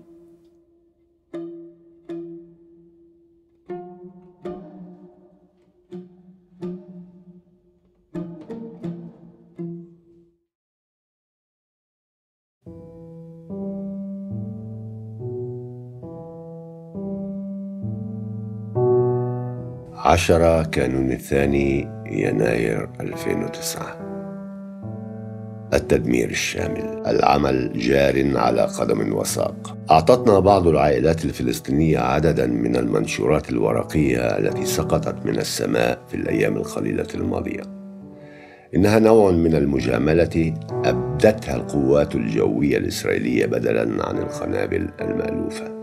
تقول القصاصة الأولى مترجمة من اللغة العربية: إلى كل الناس الذين يعيشون في هذه المنطقة بسبب النشاطات الإرهابية والإرهابيين المنحدرين من مناطقكم والذين يقومون بهجمات إرهابية ضد إسرائيل، فقد وجدت القوات الحربية الإسرائيلية نفسها مرغمة على القيام بعمل فوري في منطقتكم، وتبعا لذلك فإننا نلح عليكم بأن تخلوا المنطقة في الحال من أجل سلامتكم. التوقيع: الجيش الإسرائيلي. باختصار، يلصق الإسرائيليون على كل باب عبارة: العمل جار على قدم وساق، وذلك قبل تهديم الأحياء كلها لصالح مؤسساتهم، وبذلك يحطمون الآمال في حياة ما حاضرا ومستقبلا. من الواضح أن هؤلاء الذين ليس لديهم مكان يهربون إليه قد كتب عليهم أن يدفنوا تحت أطنان من الأنقاض. لقد حذرونا منذ فترة قصيرة أنهم ينوون إلقاء المزيد من المنشورات، مهددين بأن مرحلة جديدة من حرب إرهابية على وشك أن تبدأ. الحقيقة بدأ قادة الجيش الإسرائيلي مهذبين، طلبوا من سكان غزة أن يتعاونوا قبل أن يسحقوهم كالحشرات. إذا لم تكن المنشورات مقنعة بشكل كاف، فالسبب يعود إلى أن القوات الجوية كانت تقرع على أسطح منازل غزة بلطف. إنه نوع جديد من التكتيك، فقد ألقيت قنابل أقل فاعلية بعض الشيء. مع ذلك فهي من القوة بحيث تستطيع تصديع الأسقف وإزالتها عن المنازل، مقنعة ساكنيها بلطف بإخلائها. بعد دقيقتين أو 3 اندفعت الطائرات بالقرب منا من جديد، ولم يتبقى شيء من المنازل. أين سيذهب الساكنون فيها؟ ليس هنالك من ملجأ آمن على طول القطاع وعرضه. أما بالنسبة إلي فقد أصبحت أخاف على حياتي حين أمر بالقرب من جامع أو مدرسة أكثر مما أخاف حين أقف أمام أي من المباني الحكومية التي لا تزال قائمة من دون مساس. في الليلة الماضية وعلى بعد 20 مترا من منزلي دمرت طائرة حربية محطة إطفاء حريق. أما هذا الصباح فقد اكتشفت حفرة عمقها 1 أمتار على الطريق الممتد بالتوازي مع الميناء. كانت تبدو وكأن نيازك قد أمطرت من السماء وحفرتها على شاكلة ما يعرض في أغلب الأحيان في أفلام الخيال العلمي، إلا أن الفرق هنا هو أن التأثيرات الخاصة مؤلمة إلى درجة كبيرة. عند زيارتك مشفى الشفاء المكتظ بالجرحى الذين ينتظرون المعالجة يمكنك الالتقاء بطبيب لا يبدو عربيا. إنه ماتس جيلبرت، الطبيب النرويجي من منظمة نوروك غير الحكومية.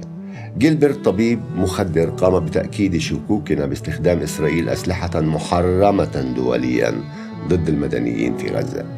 يأتي إلينا العديد من الجرحى الذين بحاجة إلى بتر أكيد، حيث تكون أرجلهم قد تحولت إلى عجينة، وذلك حسب اعتقادي بتأثير قنابل الديم. تتكون قنبلة الدعم من مادة متفجرة مبتكرة وخصصت لضرب أهداف محددة وإحداث أكبر قدر ممكن من الضرر، حيث تحدث موجة قاتلة في منطقة سقوطها. ويحصل هذا بينما مفوضة الأمم المتحدة السامية لحقوق الإنسان نافي بيلاي تقول في تقريرها بأنه قد حصلت انتهاكات خطيرة جدا ربما وصلت إلى اعتبارها جرائم حرب.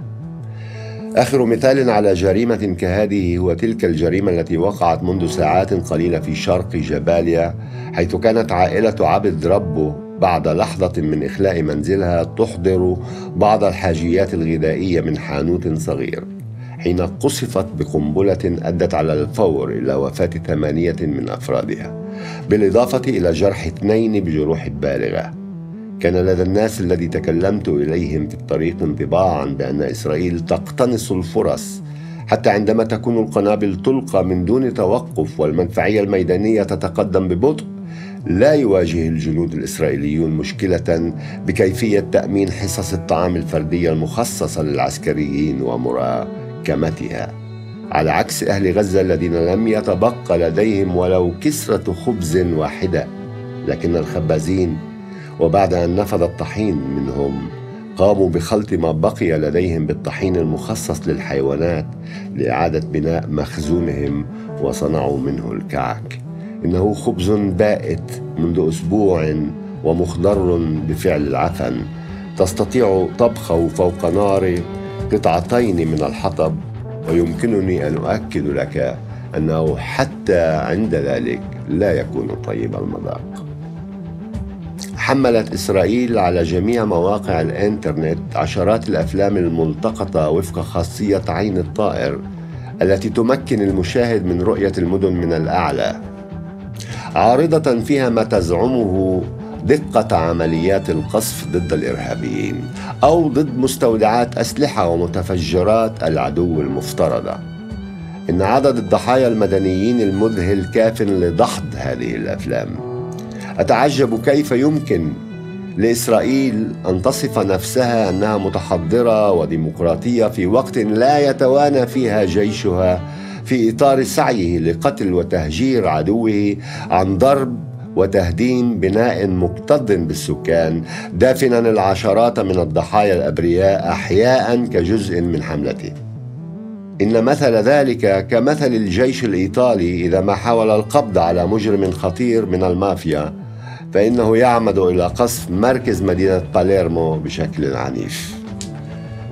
وبينما أنا جالس هنا أكتب هذا التقرير يكون عدد القتلى الفلسطينيين قد وصل إلى 821 قتيلا، بينهم 93 امرأة و235 طفلا، كما قتل 12 مسعفا كانوا على رأس عملهم يقومون بواجبهم، وتوفي 3 صحفيين وكاميراتهم ملفوفة حول رقابهم.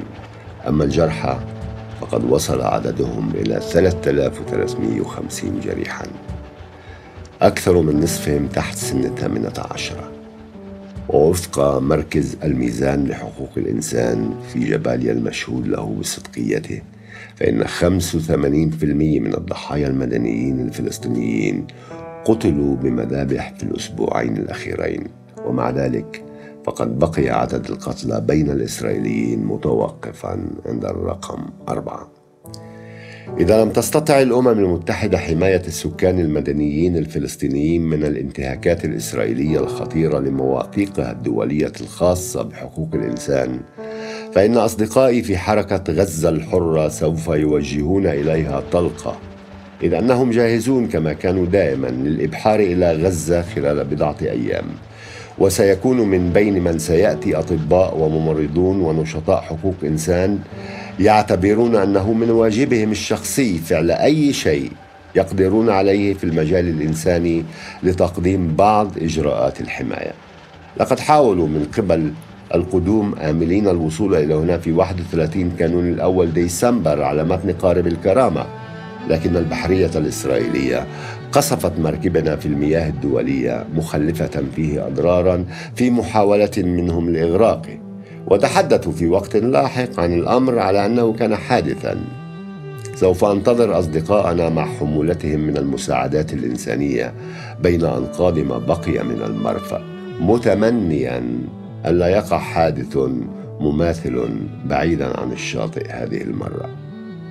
المنشور الثاني الذي ألقته الطائرات والذي قمنا بترجمته هو عبارة عن صراخ: يا أهالي غزة، كونوا مسؤولين عن مصيركم. يمثل الإرهابيون في غزة وأولئك الذين يطلقون الصواريخ ضد إسرائيل تهديدا على حياتكم وحياة عائلاتكم. إذا أردتم أن تساعدوا عائلاتكم وإخوتكم في غزة، كل ما عليكم القيام به هو الاتصال بالرقم الوارد أدناه وإعطاؤنا المعلومات عن أماكن وجود هؤلاء المسؤولين عن إطلاق الصواريخ.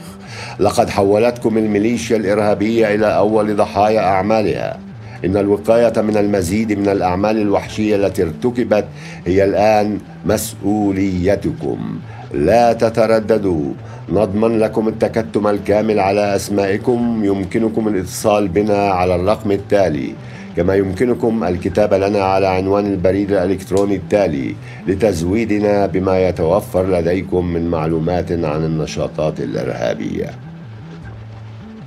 كتب لي العديد من الإيطاليين معبرين عن إحباطهم بسبب عدم قدرتهم على فعل أي شيء ضد المجزرة التي تحدث حاليا. إنني أحثكم على الاستمرار في إظهار امتعاضكم ودعمكم لحقوق الإنسان، وإذا كان لديكم دقائق من الوقت وبطاقة اتصال دولية، فإن التفاصيل الواردة في المنشور يمكن أن تكون مساعدة لكم في الاتصال بتلك الأرقام والتعبير عن ازدرائكم لأولئك الذين يقامرون بسخرية بحياة 1.5 مليون من البشر عن طريق الجو والبحر والبر. لن يكون هناك أفضل من هذه الطريقة لاستهلاك بطاقة الاتصال. هؤلاء 235 طفلاً المذبوحين يطلبون منكم ذلك. حافظوا على إنسانيتكم.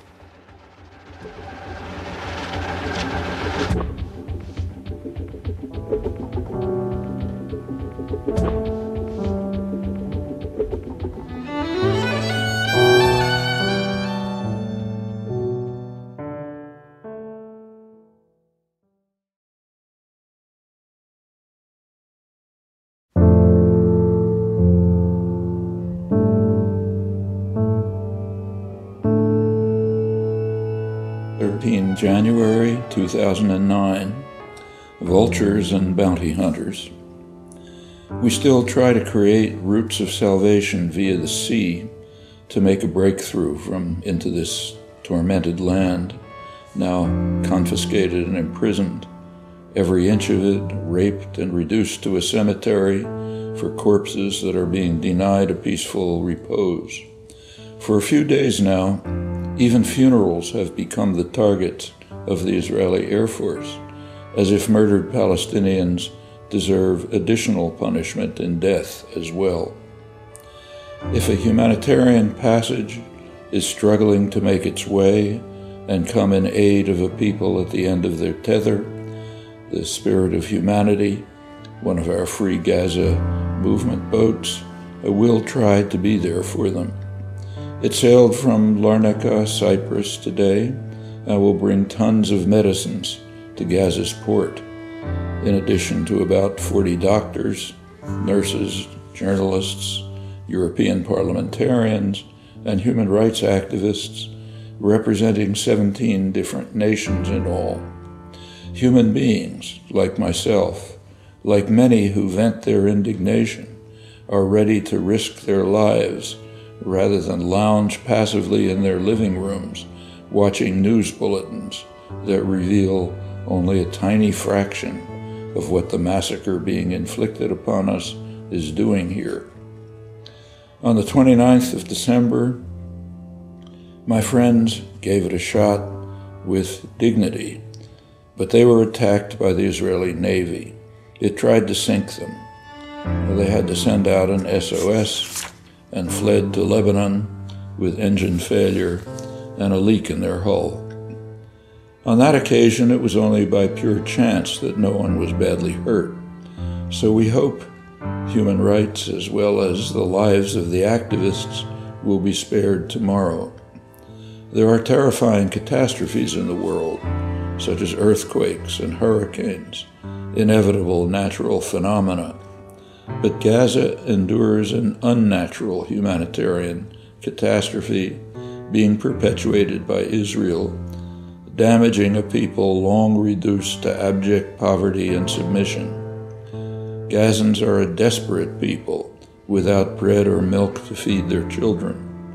They no longer shed any tears when mourning, as their eyes are also on a strictly imposed diet. The entire world cannot ignore this tragedy, and if they continue to do so, we don't want any part of it. Every day we invoke someone above us to stop the genocide, but for tomorrow, all we ask is for our small boat to land in Gaza with its cargo of compassion and empathy. May the Palestinians also receive the same rights that Israelis or any other people on earth enjoy. The sea can be an anchor of hope or a scenario of destruction. According to the Ma'an press agency, with Reuters echoing their statement, the United States are about to ship 300 tons of weapons to Israel via cargo ships sailing from Greece.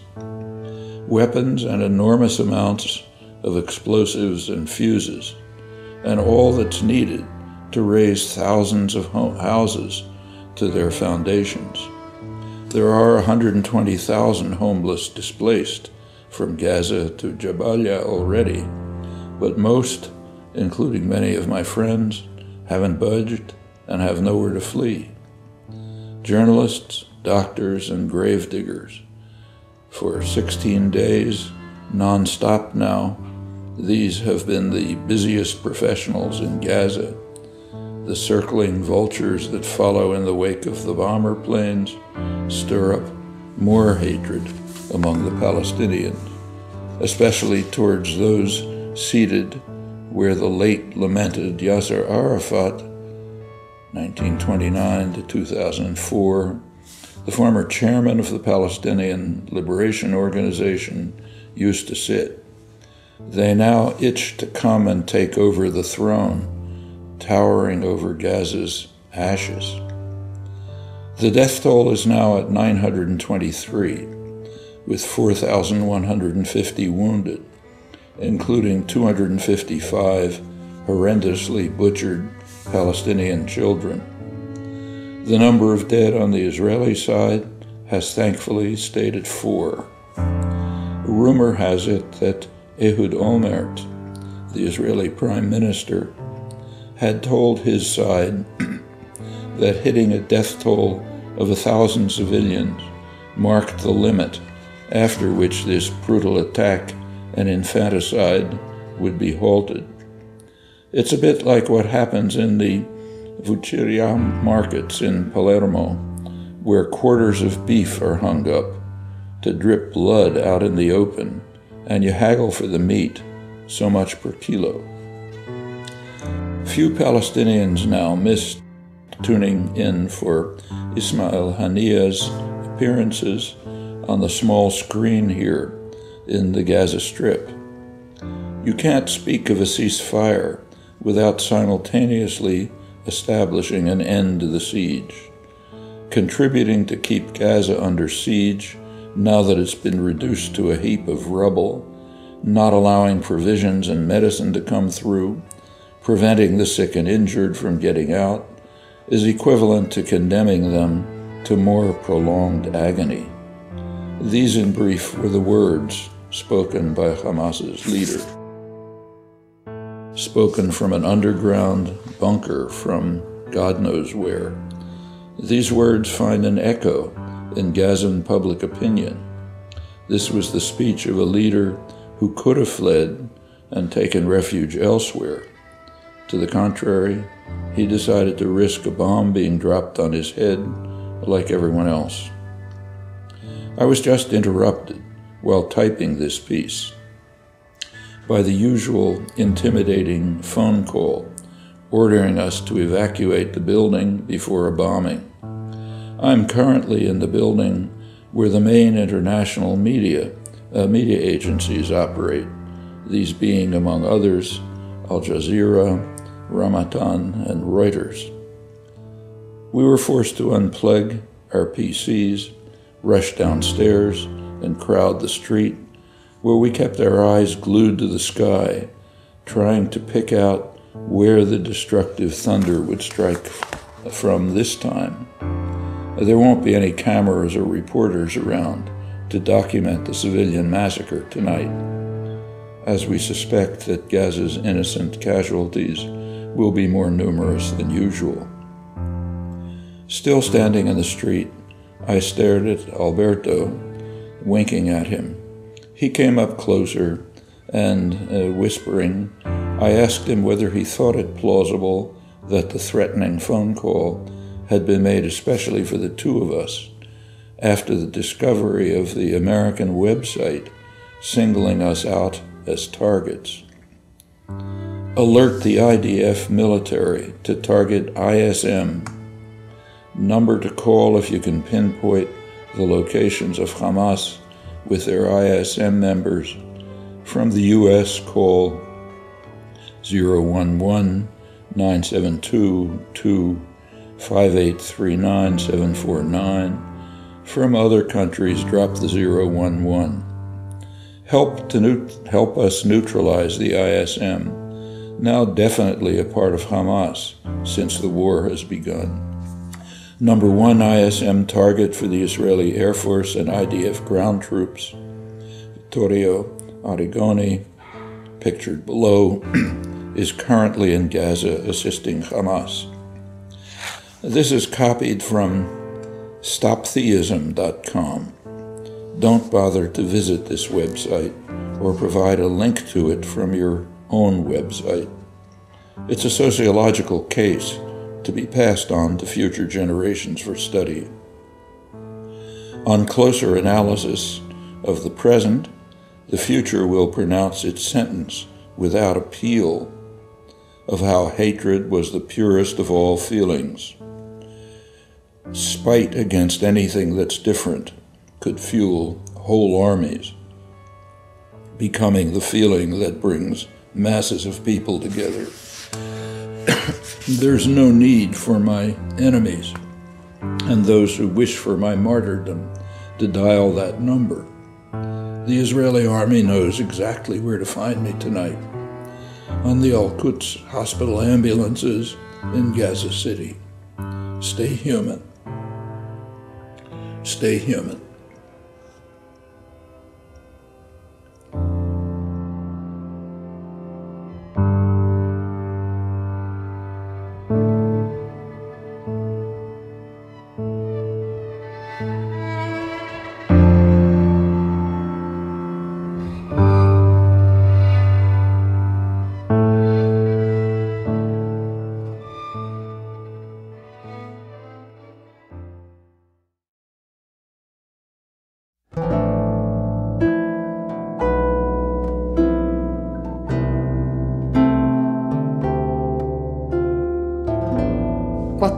Gennaio 2009. I figli di un Allah minore continuano a espiare l'eredità di un odio tramandato di generazione in generazione per una colpa che non hanno commesso. I soldati israeliani si calano alla perfezione nel ruolo di tanti erode contemporanei. Sono già 253 i bimbi palestinesi massacrati in questo attacco, un orrore senza fine per il quale nessun soldato, nessun ufficiale dell'esercito, nessun governo israeliano sarà mai messo dinanzi alle sue responsabilità di criminale di guerra. Se per qualche ora queste vittime innocenti vengono graziate, non è così per i luoghi che ospitano i loro giochi, i sogni e le ambizioni di diventare adulti, quei padri e quelle madri che a loro sono stati strappati. Gli orfanotrofi sono diventati il nido preferito per gli uccelli meccanici israeliani. Negli orfanotrofi caccia vanno a deporre le loro bombe.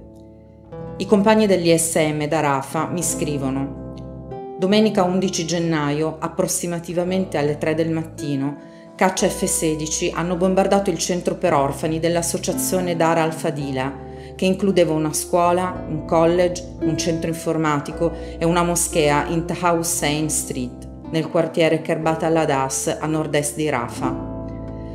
Parte degli edifici sono andati completamente distrutti e quelli ancora in piedi sono seriamente danneggiati.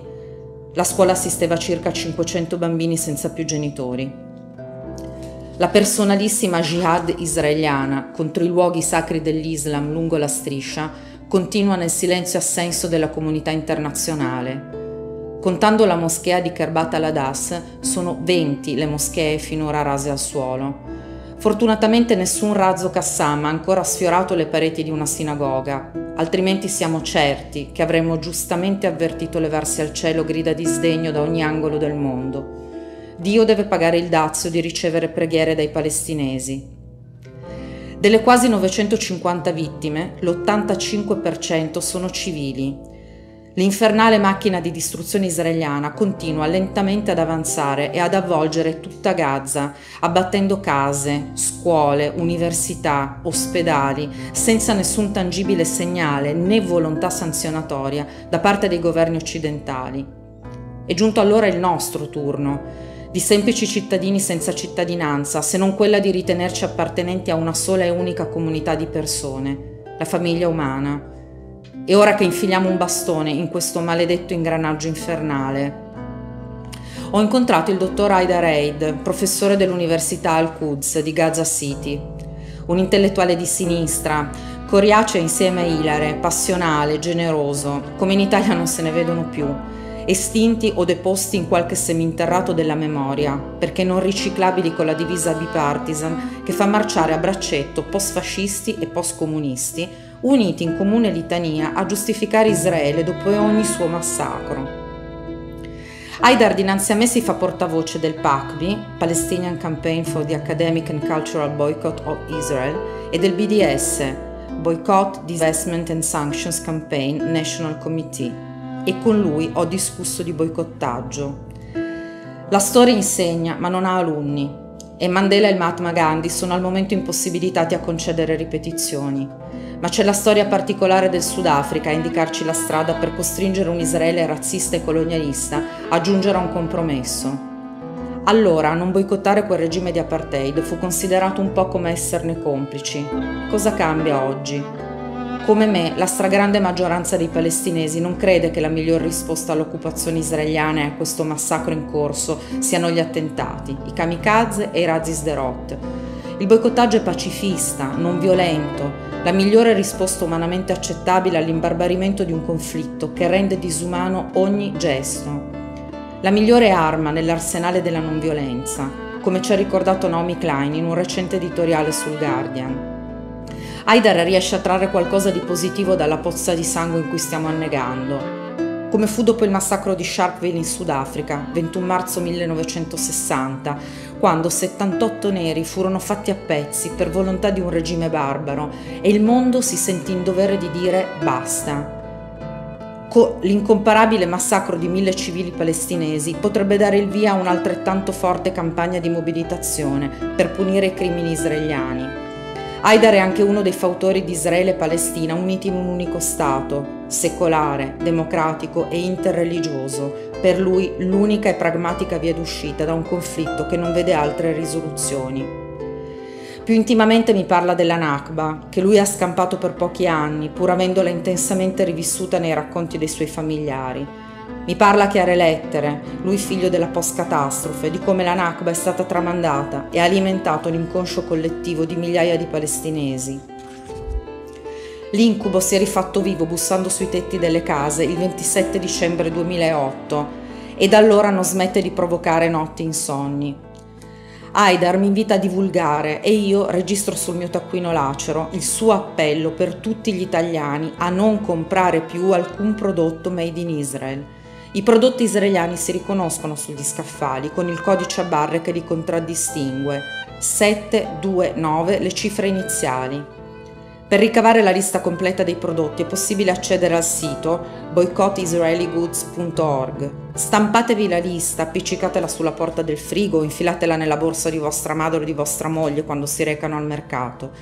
Se compri anche un solo bicchiere d'acqua proveniente da Israele, di fatto compri anche un proiettile che prima o poi andrà a conficcarsi nel cuore di uno dei nostri figli. Il movimento di boicottaggio, che ha visto la luce nel 2005 in Palestina, sta facendo passi da gigante e si diffonde fra milioni di consumatori nel mondo. Il presidente venezuelano Chavez, che ha espulso l'ambasciatore israeliano e cessato ogni rapporto con lo Stato che sta strangolando la Palestina, dovrebbe essere da esempio a tutti i politici nostrani. I leader sudafricani della lotta contro il regime d'apartheid, Mandela, Ronnie Kasrils e Desmond Tutu, affermano che l'oppressione israeliana contro i palestinesi è di gran lunga peggiore di quella del Sudafrica, voci senz'altro più autorevoli di Frattini e di Fassino. Diversi ebrei israeliani si sono uniti alla campagna di boicottaggio, circa 500 finora, fra i quali Ilan Pappen e Neta Golan, sopravvissuti all'Olocausto, che gridano mai più. Il poeta israeliano Aaron Shabtai ci invita ad agire. Io spero nell'aiuto degli europei, che i discendenti di Voltaire e Rousseau aiutino Israele, perché Israele non porrà fine all'occupazione fin quando l'Europa non gli dirà basta. Solo una pressione da parte dei paesi civili e democratici può cambiare la situazione e riportarci la felicità. La situazione attuale, in cui a dettar legge è l'esercito, non può essere cambiata dall'interno. Per i valori di cui è portatrice, l'Europa non può continuare a collaborare con Israele. 729 deve diventare la nostra Shoah. Mai più. Restiamo umani.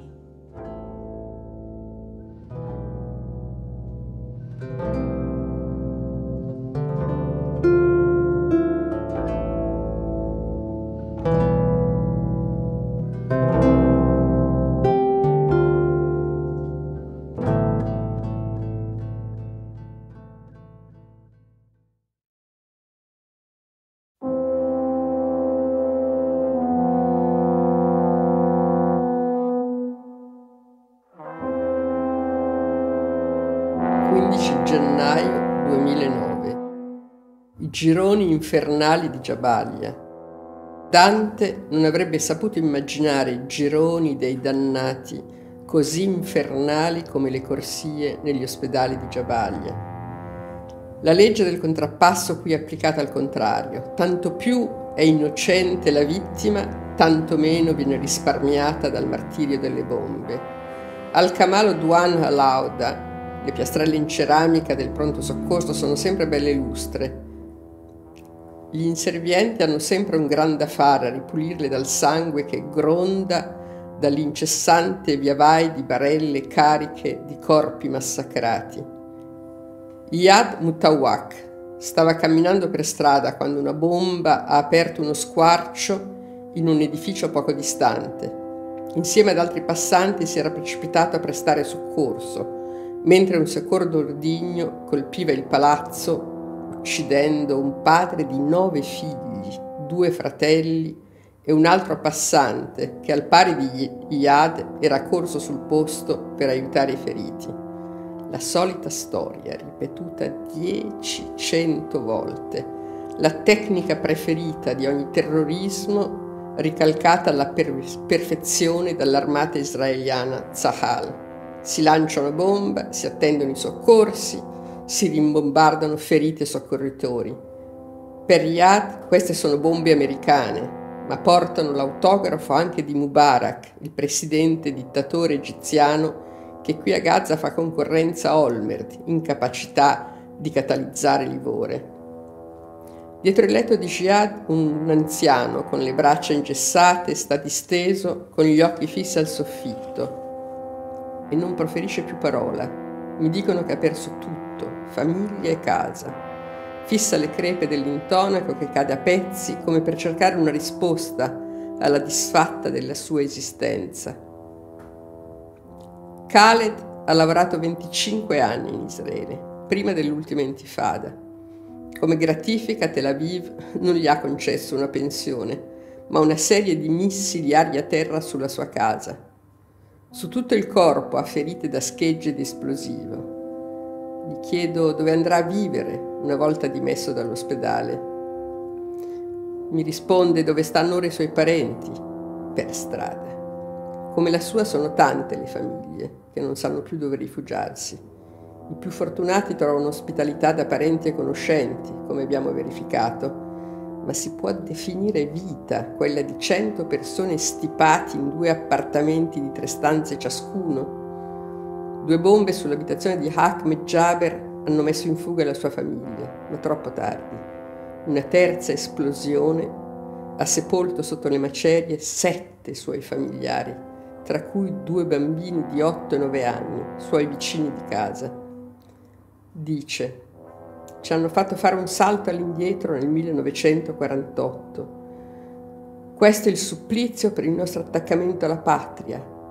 Possono staccarmi le braccia e le gambe dal tronco, ma non mi lasceranno mai abbandonare la mia terra. Un medico mi prende in disparte e mi confida che la figlia di 7 anni di Ahmed è arrivata in pezzi. Stava contenuta in una minuscola scatola di cartone. Non hanno avuto il coraggio di riferirglielo per non deteriorare le sue già precarie condizioni di salute. In serata anche a Iyad hanno portato via il telefono per non fargli arrivare cattive notizie. Un tank ha centrato la casa della sorella, decapitandola. Alla fine la nostra imbarcazione del Free Gaza Movement non è giunta al porto di Gaza. A 100 miglia dalla meta disegnata in acque internazionali è stata intercettata da 4 navi da guerra israeliane, disposte a far fuoco e ammazzare il nostro carico di medici, infermieri e attivisti per i diritti umani.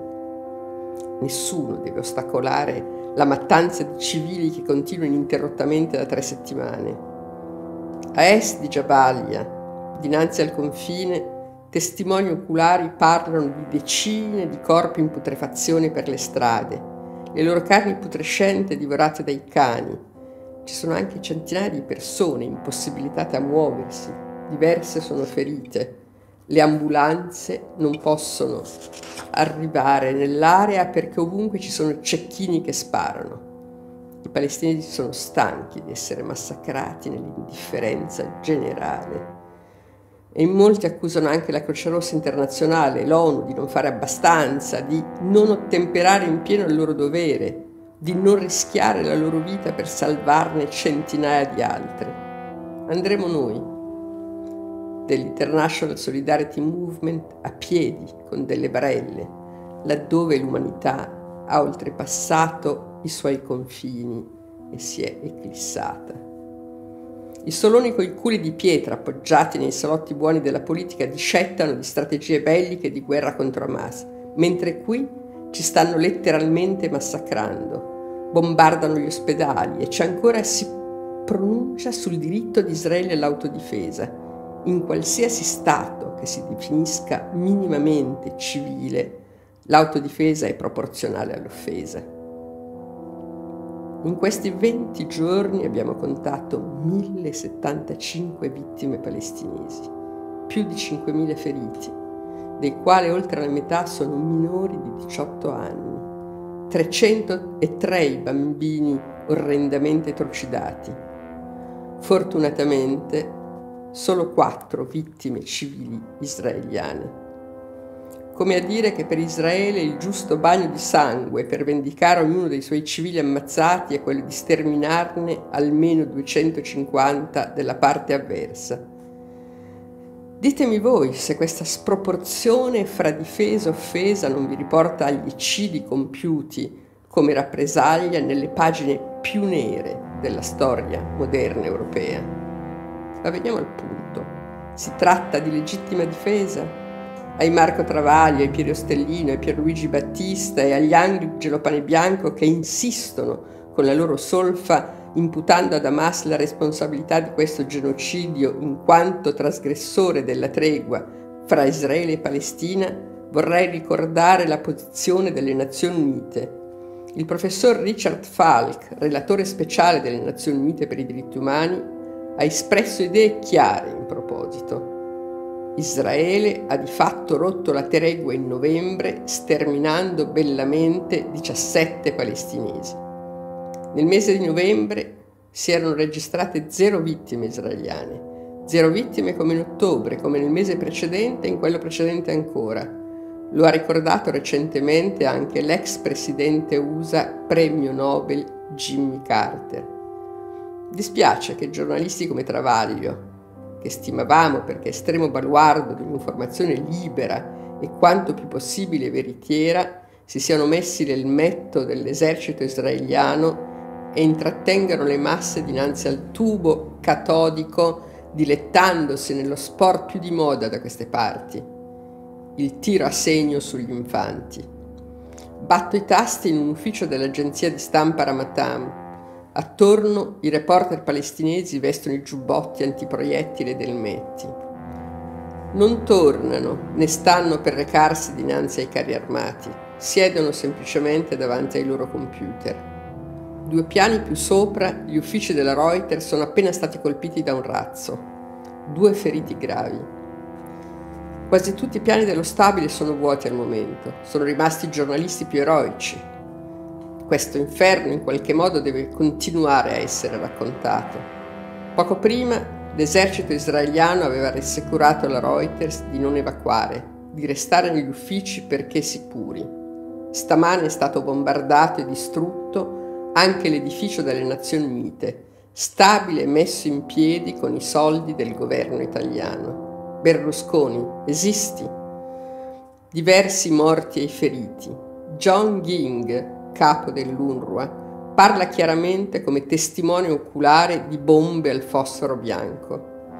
Nel quartiere Tal El Awa di Gaza City, un'ala dell'ospedale di Al-Quds è in fiamme, imprigionata dentro insieme a una quarantina fra medici e infermieri e un centinaio di pazienti. C'è anche Leila, nostra compagna dell'International Solidarity Movement. Ci ha raccontato per telefono le loro ultime drammatiche ore. Un carro armato è davanti all'ospedale, i cecchini sono ovunque, sparano a qualsiasi cosa si muova. Tutto intorno la distruzione. Nella notte hanno visto dalle loro finestre un edificio colpito dalle bombe incendiarsi e udito le urla di terrore di intere famiglie, di bimbi, implorare aiuto. Non hanno potuto muoversi e, impotenti, hanno osservato quei corpi arsi dal fuoco riversarsi in strada e ridursi in cenere. L'inferno si è rivoltato e al suo centro, nel cuore pulsante di Gaza, ci siamo noi, i dannati di un odio inumano. Restiamo umani.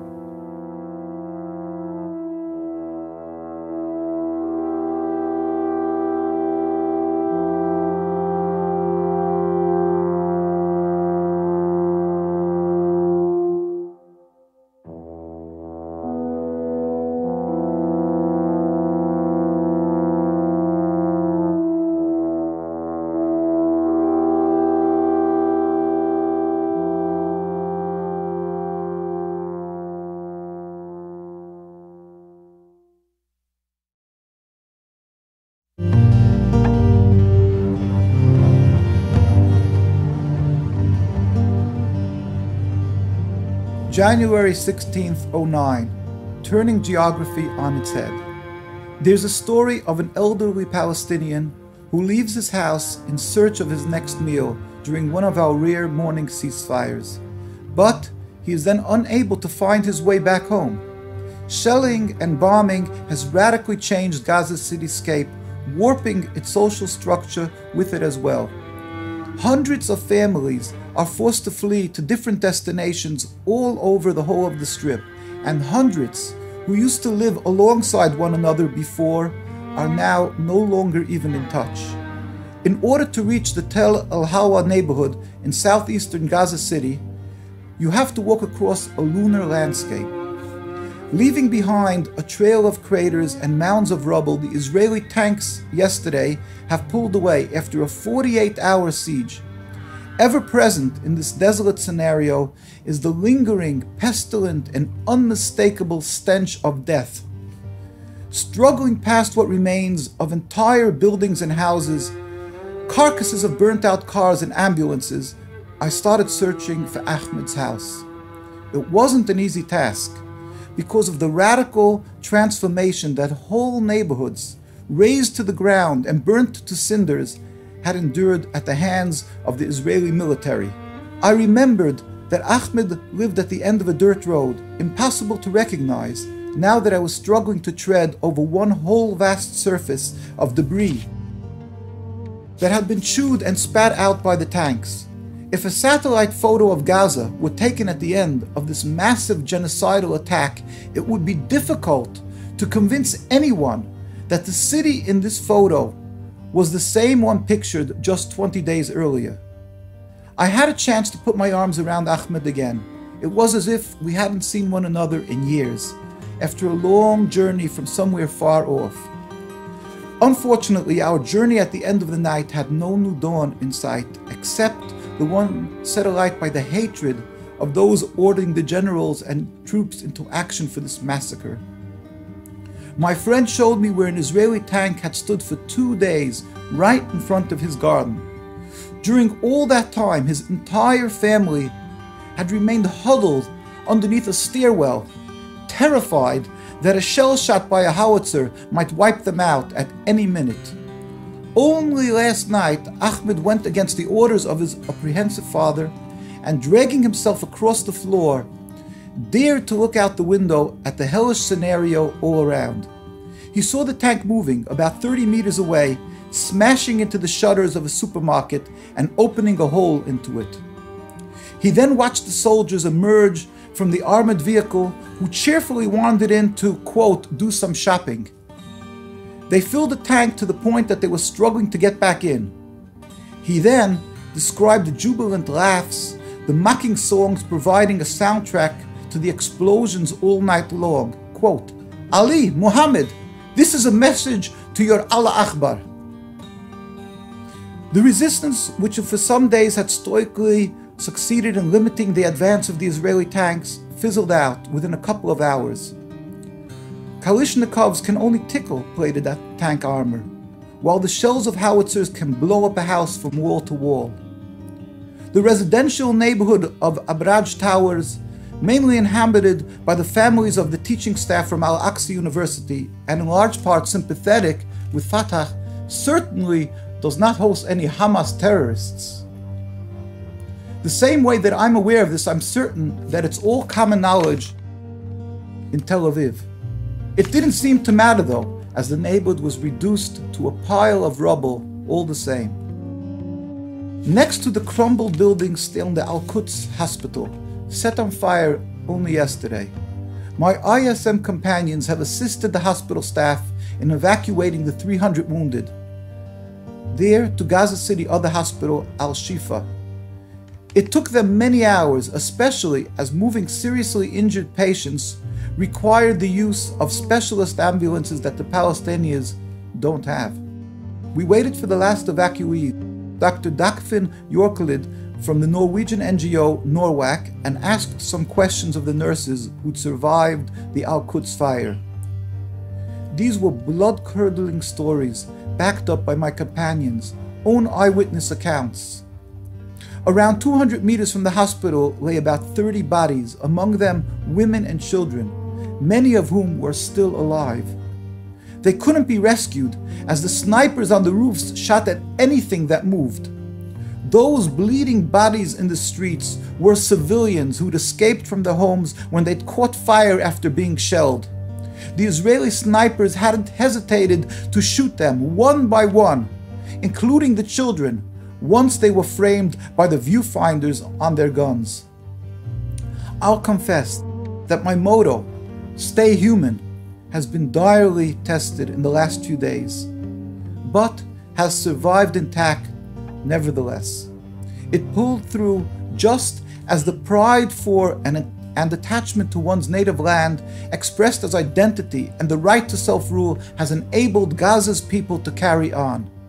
From the university professors to the people you meet in the street, doctors and nurses, reporters, fishermen, farmers, men, women, and teenagers, those who've lost everything and those who had nothing to lose, all will use their last breath to say, Insha'Allah, for the sake of the sincere conviction that their roots run so deep that no enemy bulldozer can tear them out.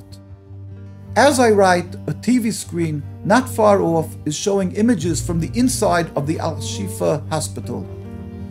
Men in tears cover their faces as if to contain a flood of desperation. At Shujia, east of Gaza City, a shot from a tank just killed 7 and wounded 25. The casualties were all at a funeral commemorating a family member who'd been killed the previous day.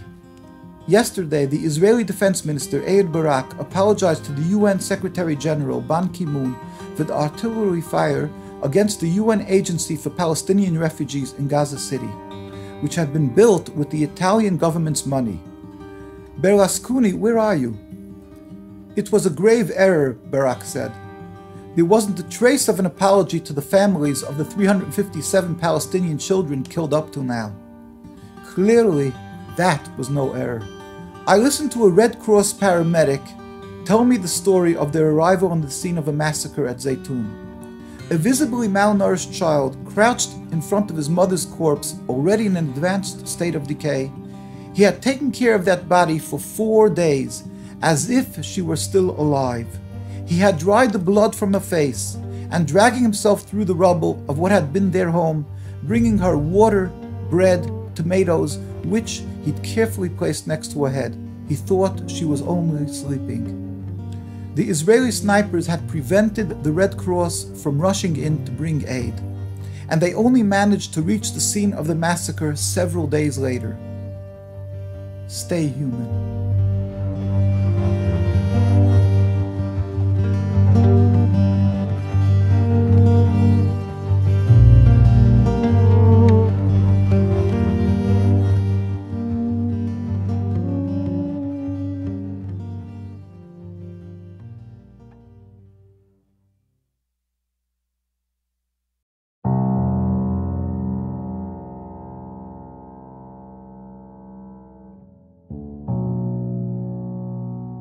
'17 January 2009.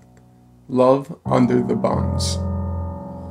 Making love under the bombs, I remember a friend from Nablus once telling me how difficult it was during the occupation to reserve a moment of intimacy with his wife. One evening, while they lay in a tender embrace, a bullet lodged itself in their headboard, inches away from their heads. In Gaza these days, canoodling under the bombs is out of the question, and the conjugal future of young Palestinian couples is shaping up to be quite a challenge. Many have lost their homes and are forced to live huddled together in the UNRWA schools, or crammed inside a tiny apartment with as many as 20 people. Tonight is Saturday, and the young couples in Tel Aviv go out and have fun in the clubs or on the beach. Meanwhile, out here, we can't even make love in our own beds, says Wissam, who got married in November. We do have strobe lights, though, he says, pointing to a succession of flashes to the south, the evidence of bombing in full swing. Young men like Wissam, himself aged 19, become fathers very early in life and are already grandfathers by middle age, being aware that, as they are in Palestine, this is the only form of survival available to them.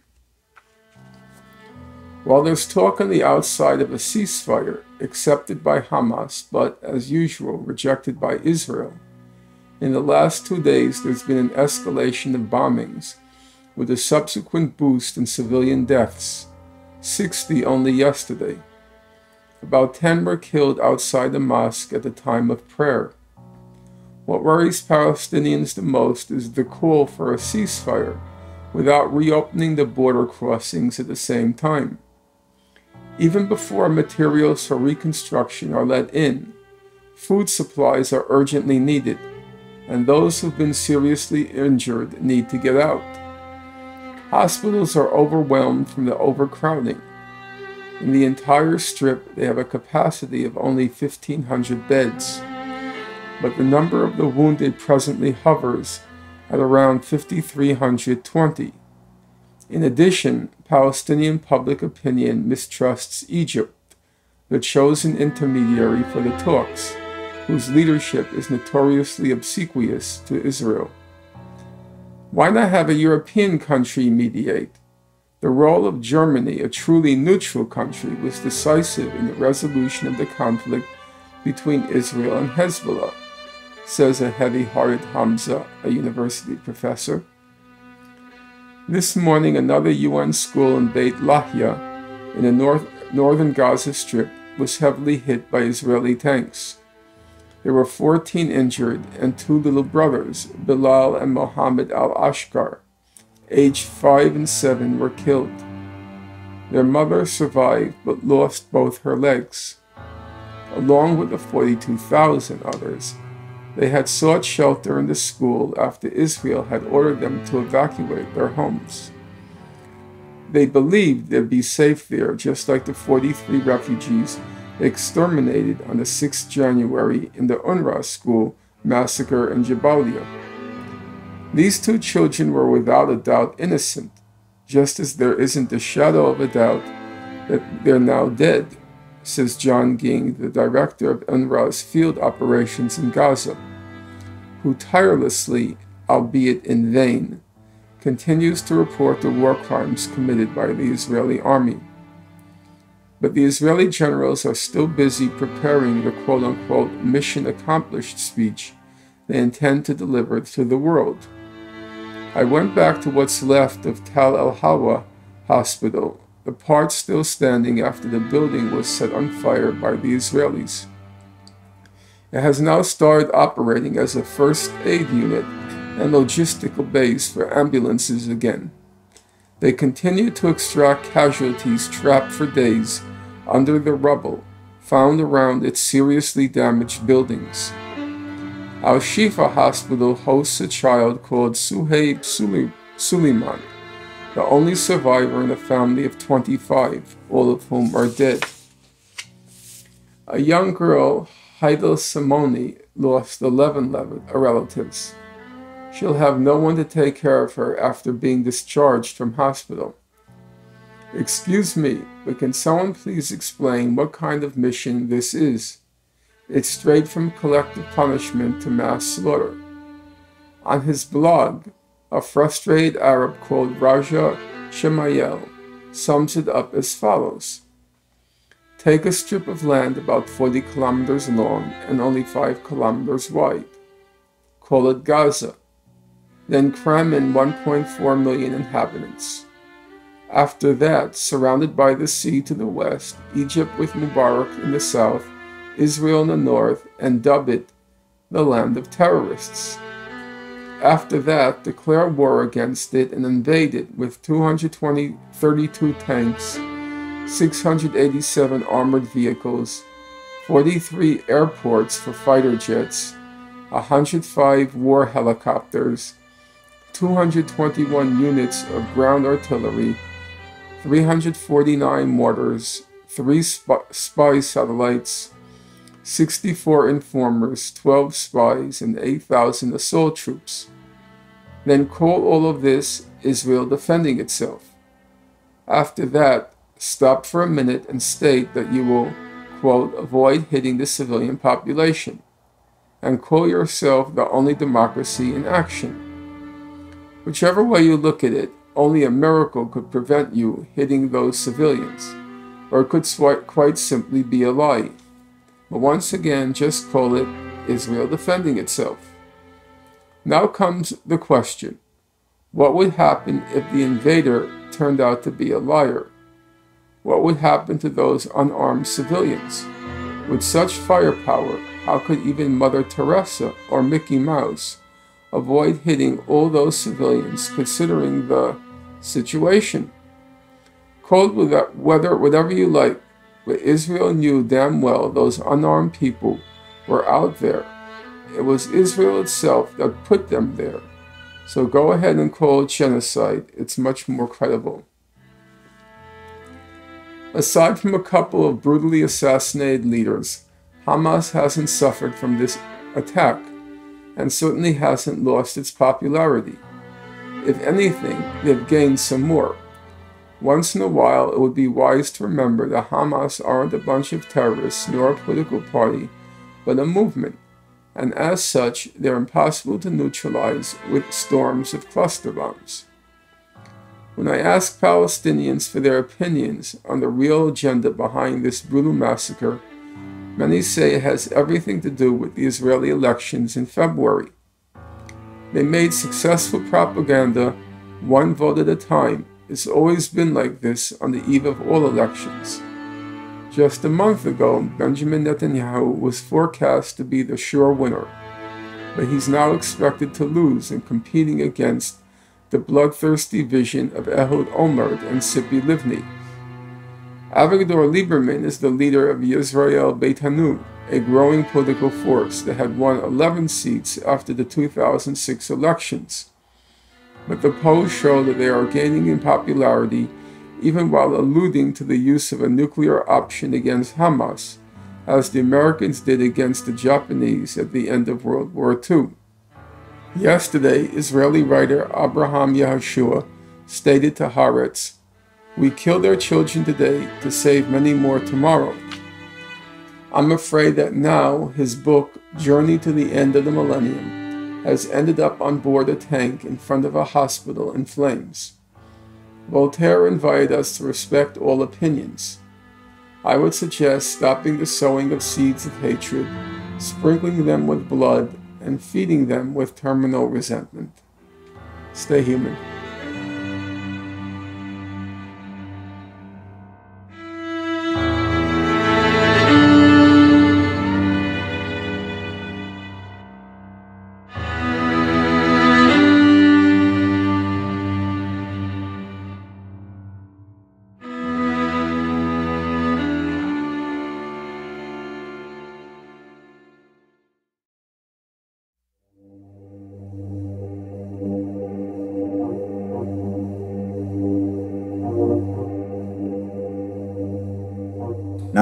January 2009. The living and the dead. In Gaza, only the dead have seen the end of war. For the living, no ceasefire can make up for the daily battle of a constant quest for survival. They have no running water, gas, electricity, no bread and milk with which to feed their children. Thousands of people have lost their homes. Humanitarian aid seeps through the passes in dribs and drabs, and you get the feeling that the benevolence of the killer's accomplices is only temporary. Tomorrow, Ban Ki-moon, the UN Secretary General, will travel to Gaza, and we're pretty sure that John Ging, director of the UNRWA's field operations in Gaza, will have many stories to tell him after Israel bombed 2 UN schools, assassinated 4 of their workers, and bombed and destroyed the UNRWA center in Gaza City, reducing tons of medicine and food supplies destined for the civilian population to ashes in the process. Gaza's mountains of rubble continue to spit corpses back out onto the surface. Yesterday, in Jabalia, Tel El-Hawa, in Gaza City and Zaytun, the Red Cross paramedics, with some help from the ISM volunteers, have pulled out a total of 95 corpses from the ruins, many of which are in an advanced state of decay. Walking through the streets of the city and no longer feeling constantly terrified by the thought of a bomb surgically aimed to decapitate me, I still tremble at the sight of stray dogs gathering in a circle, imagining what could reveal itself before my eyes as constituting their meal. Relieved-looking men go back to hanging out in their mosques and cafes, but their attitude of feigned normalcy is easy to detect. Many of them have lost a relative or have nowhere to live. They pretend to go back to their everyday routine, to boost their wives' and children's morale. Somehow, even this catastrophe must be dealt with. This morning, we drove in some ambulances to the most devastated neighborhoods in the city, Tal El-Hawa and Zaytun. Questionnaire in hand, we went door to door, compiling a survey of the extent of the damages to the buildings, and wrote down the family's most urgent requirements: medicine for the sick and elderly, and rice, oil and flour, basically the essentials to feed themselves with. All that we've been able to give them so far are meters of nylon to be used in lieu of their shattered window panes to block out the cold. ISM colleagues in Rafah informed me that the municipality has handed out a few $1,000s, mere pennies, to the families who've had their houses completely razed to the ground by the bombs, the very same that, according to Israel, had only been dropped to destroy the tunnels. After the end of the conflict with Lebanon, Hezbollah had donated millions of dollars in checks to support homeless Lebanese citizens. In Gaza, embargoed and under siege, Hamas is hardly able to support its people with what would barely be enough to rebuild a barn for livestock, says Khaled, a Rafah farmer. As the truce is unilateral, Israel unilaterally decides not to respect it. In Khan Yunis, a Palestinian boy was killed yesterday and another was injured. East of Gaza City, helicopters have showered a residential area with white phosphorus. The same happened in Jabalia. In Khan Yunis today, the warships shot their cannons at an open plain, thankfully without harming anyone. But, as I write, news of advancing tanks has reached me. We're not aware of any Palestinian rockets having been fired in the past 24 hours. International journalists are clamoring for news all along the strip. They only managed to get in today. Israel granted them a pass only now that the massacre is winding down. Standing by the blackened skeleton of what remains of Al-Quds Hospital in Gaza City, an astonished BBC reporter asked me how the army could possibly have mistaken the building for a terrorist's den. I said, for the very same reason that children running away from burning buildings are put in sights of snipers on the roofs, who then don't hesitate to kill them, spreading their grey matter all over the road. The journalist furrowed his brow further. The enormous difference between us eyewitnesses and the first-hand victims of the massacre, and those who heard about it through our stories, is now further highlighted. From Rome, I'm told that the EU intends to freeze the funds assigned for the reconstruction of Gaza while it's still being governed by Hamas. The European Commissioner for External Relations, Benita Ferrero-Waldner, has made her point clear on this score. Quote, "The aid for the reconstruction of the Strip," stated by the European diplomat, "will only arrive if Palestinian President Abu Mazen will once again re-establish his authority over the territory."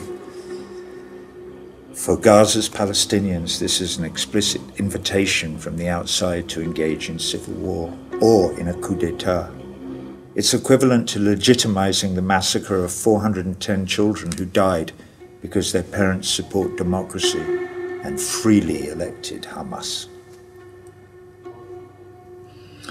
The EU is diligently echoing the criminal policy of collective punishment imposed by Israel. Why not entrust the funds to the UN or some governmental organization?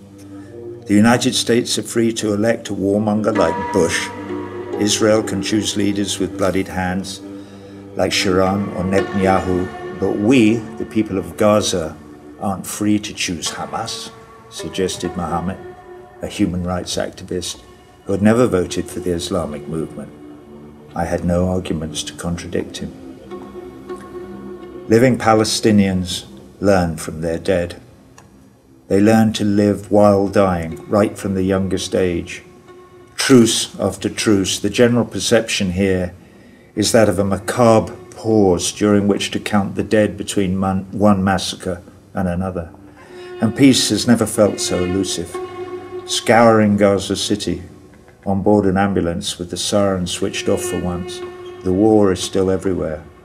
Among the ruins of a city pillaged of smiles and now populated only by frightened gazes, eyes that insist upon scanning the sky for planes still flying endlessly overhead. Inside a home, we visited some paramedics. I noticed some pastel drawings on the floor. It was clearly a child's hand that had abandoned them after evacuating the house in a mad rush. I picked one of them up. Tanks, helicopters, and a body in pieces. In the middle of the drawing, a child with a stone had succeeded in reaching the sun's height and was damaging one of the flying death machines. It's been said that, in a child's drawing, the sun represents their desire to be, to exist.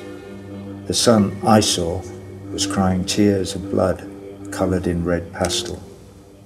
Is a unilateral ceasefire enough to heal such traumas? Stay human.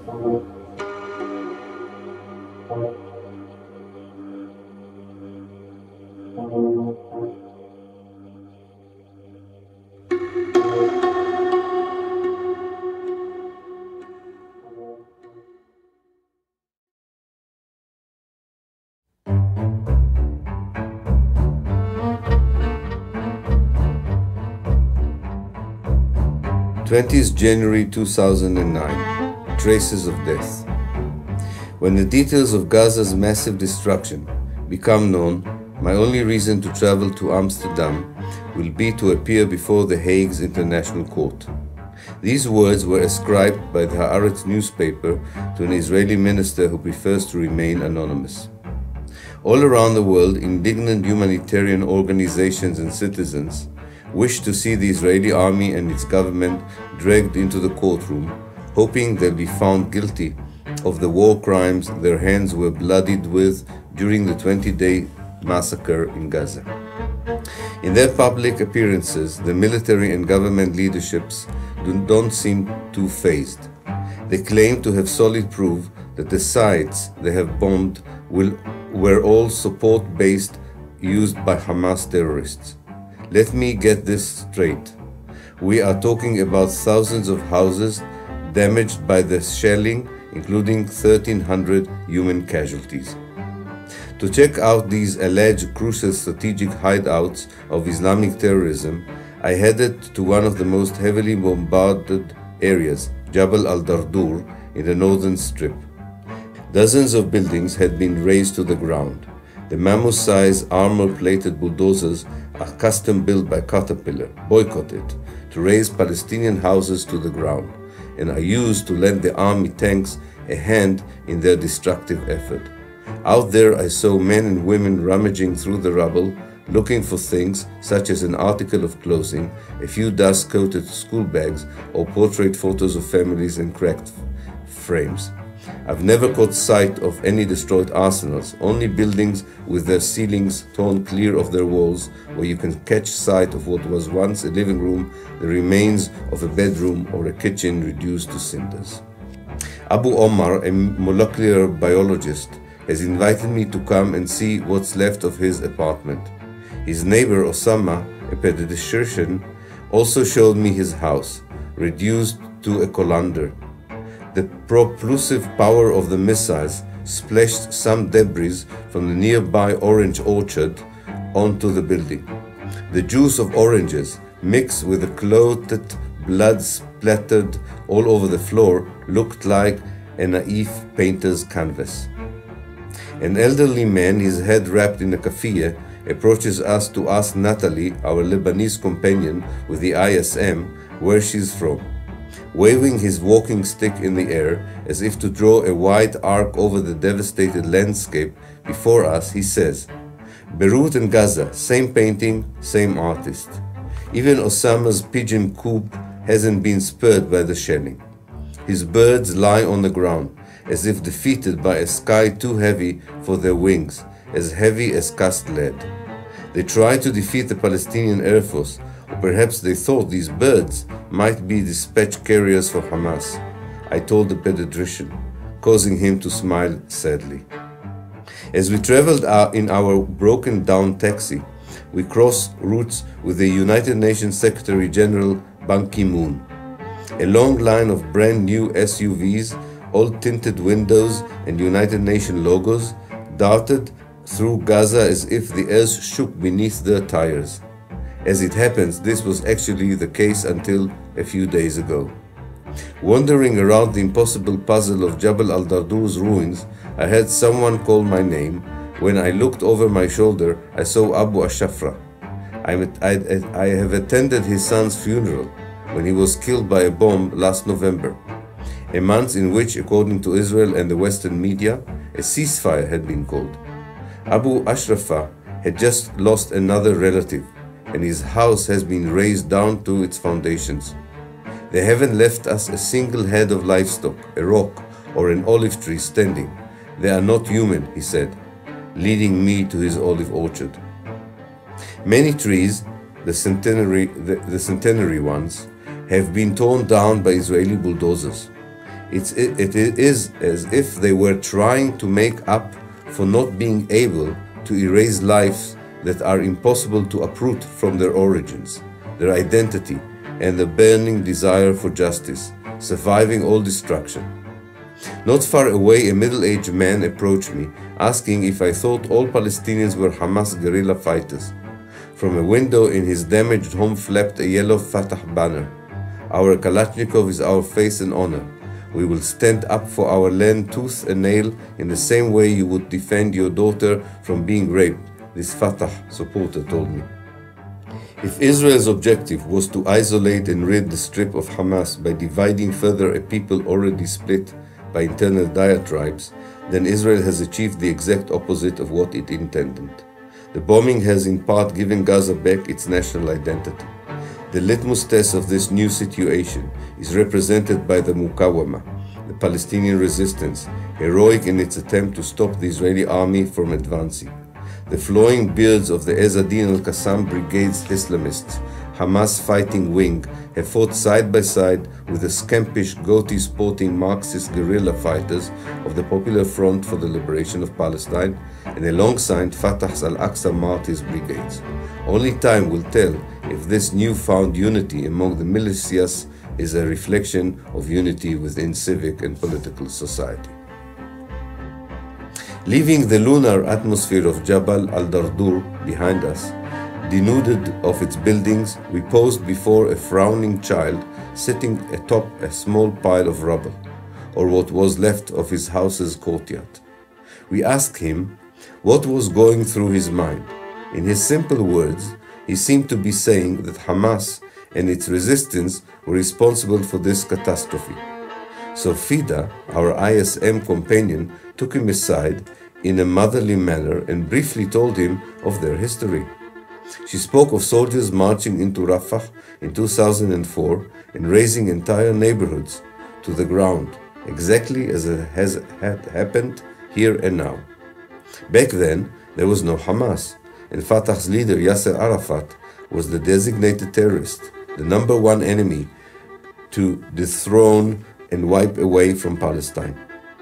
But rather than targeting Fatah's headquarters, even then the Israeli troops struck indiscriminately and killed dozens of civilians, razing Fida's house in the process as well. Traveling back towards Gaza City, the car in which we drove plunged into a hole in the concrete created by the tank's cracking wheels. The taxi driver turned around and said, "Death was here and left its footprints. I wonder how long it will take for the scars of this land to heal." Stay human.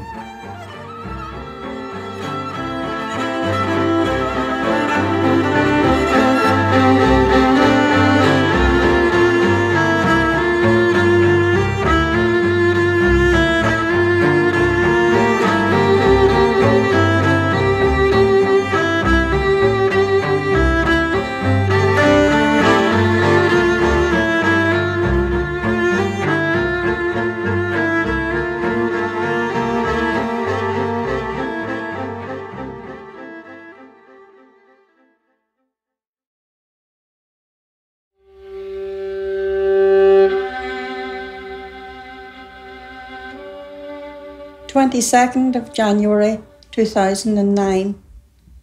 What her tears have seen. I crossed the threshold of my house in Almina, facing Gaza's city port, after several days' absence. Everything was exactly as I had left it. The gas tank was still anorexic. Feeding it is too expensive, and the power had been cut off by a perfect stranger's pliers. The pleasant panorama that had once been outside my window has changed and no longer raises my spirits from the miseries of living under siege. To the contrary, it now rubs salt in the wound, a trauma that won't heal with its reminders of a massacre. 20 metres from my front door, where the fire station once stood, a huge crater now gapes wide for children to mess around in, as if to exercise its horror for their parents. The afternoon call to prayer no longer has the same comforting quality of the muezzin's chant that I had grown accustomed to. I wonder where he's gone to, and if he has managed to survive at the top of one of the few minarets still left intact. The last time I listened to him, this anonymous muezzin had to interrupt his solemnly chanted call to prayer because of a chesty cough. It's an affliction I'm familiar with myself, as the gases of the bombing in Gaza have spared no one. I found a note at the foot of the French window looking onto my small balcony, as if it had been put there by a friend. The street and garden were littered with these same leaflets. They had been dropped by Israeli airplanes, warning the Palestinians to stay alert and be aware that the walls had ears and eyes. At the slightest threatening action against Israel, we'll be back to invade the Gaza Strip again. What you've seen these days is nothing compared to what awaits you.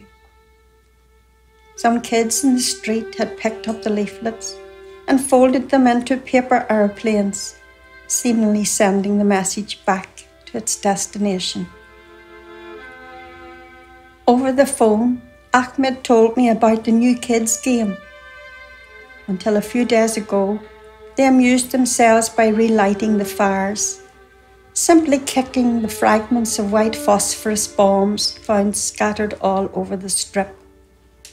The debris left by these bombs has very long-lasting flammable properties. Even when picked up several days after their detonation, they can still catch fire if shaken about. The Al-Quds hospital paramedics speak of how they have given up trying to put out the fires provoked by these illegal bombs. Their flames seem to feed off the water being thrown at them. The consequences of all that's been thrown at us in these last 3 weeks will surface again in the near future, with new cancer cases and deformed babies. Munir, a doctor at Al-Shifa Hospital, told me. Even Gaza's neighbours seem to be worrying about this massive use of weapons forbidden by all international conventions. In Sderot and likewise in Ashkelon, Israeli citizens have formally asked their government for clarification regarding the weapons that have been used to torment us. It's obvious that impoverished uranium and white phosphorus scattered in such a criminal manner all over the tiny patch of land that is Gaza won't discriminate between Jews and Muslims when it comes to provoking genetic illnesses. The truce ought to have started by now, but today I was awoken in my bed by the deafening rumble of cannon fire from the warships, exactly like a few days ago. Some brave Palestinian fishermen had ventured from the port equipped with fishing nets on their tiny boats. The Israeli Navy pushed them back. Nowadays, the only edible fish found in Gaza are the Egyptian cans of tuna that came through the tunnels months ago. East of Gaza City, 2 children were blown up when playing with an unexploded device. The witnesses we met spoke of active mines in front of the ruins of Tal Ihawa's houses. Some bomb disposal experts sent over by Hamas defused them, and judging by the care with which they loaded them onto an off-road vehicle, I think the Isa al-Din al-Qassam brigades might return those messages of death straight back to their lawful owners sometime soon. Looking for Na'ima's roof, the Israeli-Palestinian border has never seemed so easy to pick out. On one side lie green hills, being constantly watered by the Israeli kibbutz. On the other you see the parching thirst of a land robbed of its water springs and herds. Na'ima wished to tell me all about her last few days. A tactile, oral and olfactory account of the massacre, considering that young Na'ima is blind. The soldiers threatening ordered her fellow villagers to evacuate their homes only a few minutes before storming the place. The men loaded the younger children onto their shoulders and ran away along with their women. Na'ima chose to stay so as not to slow down their escape.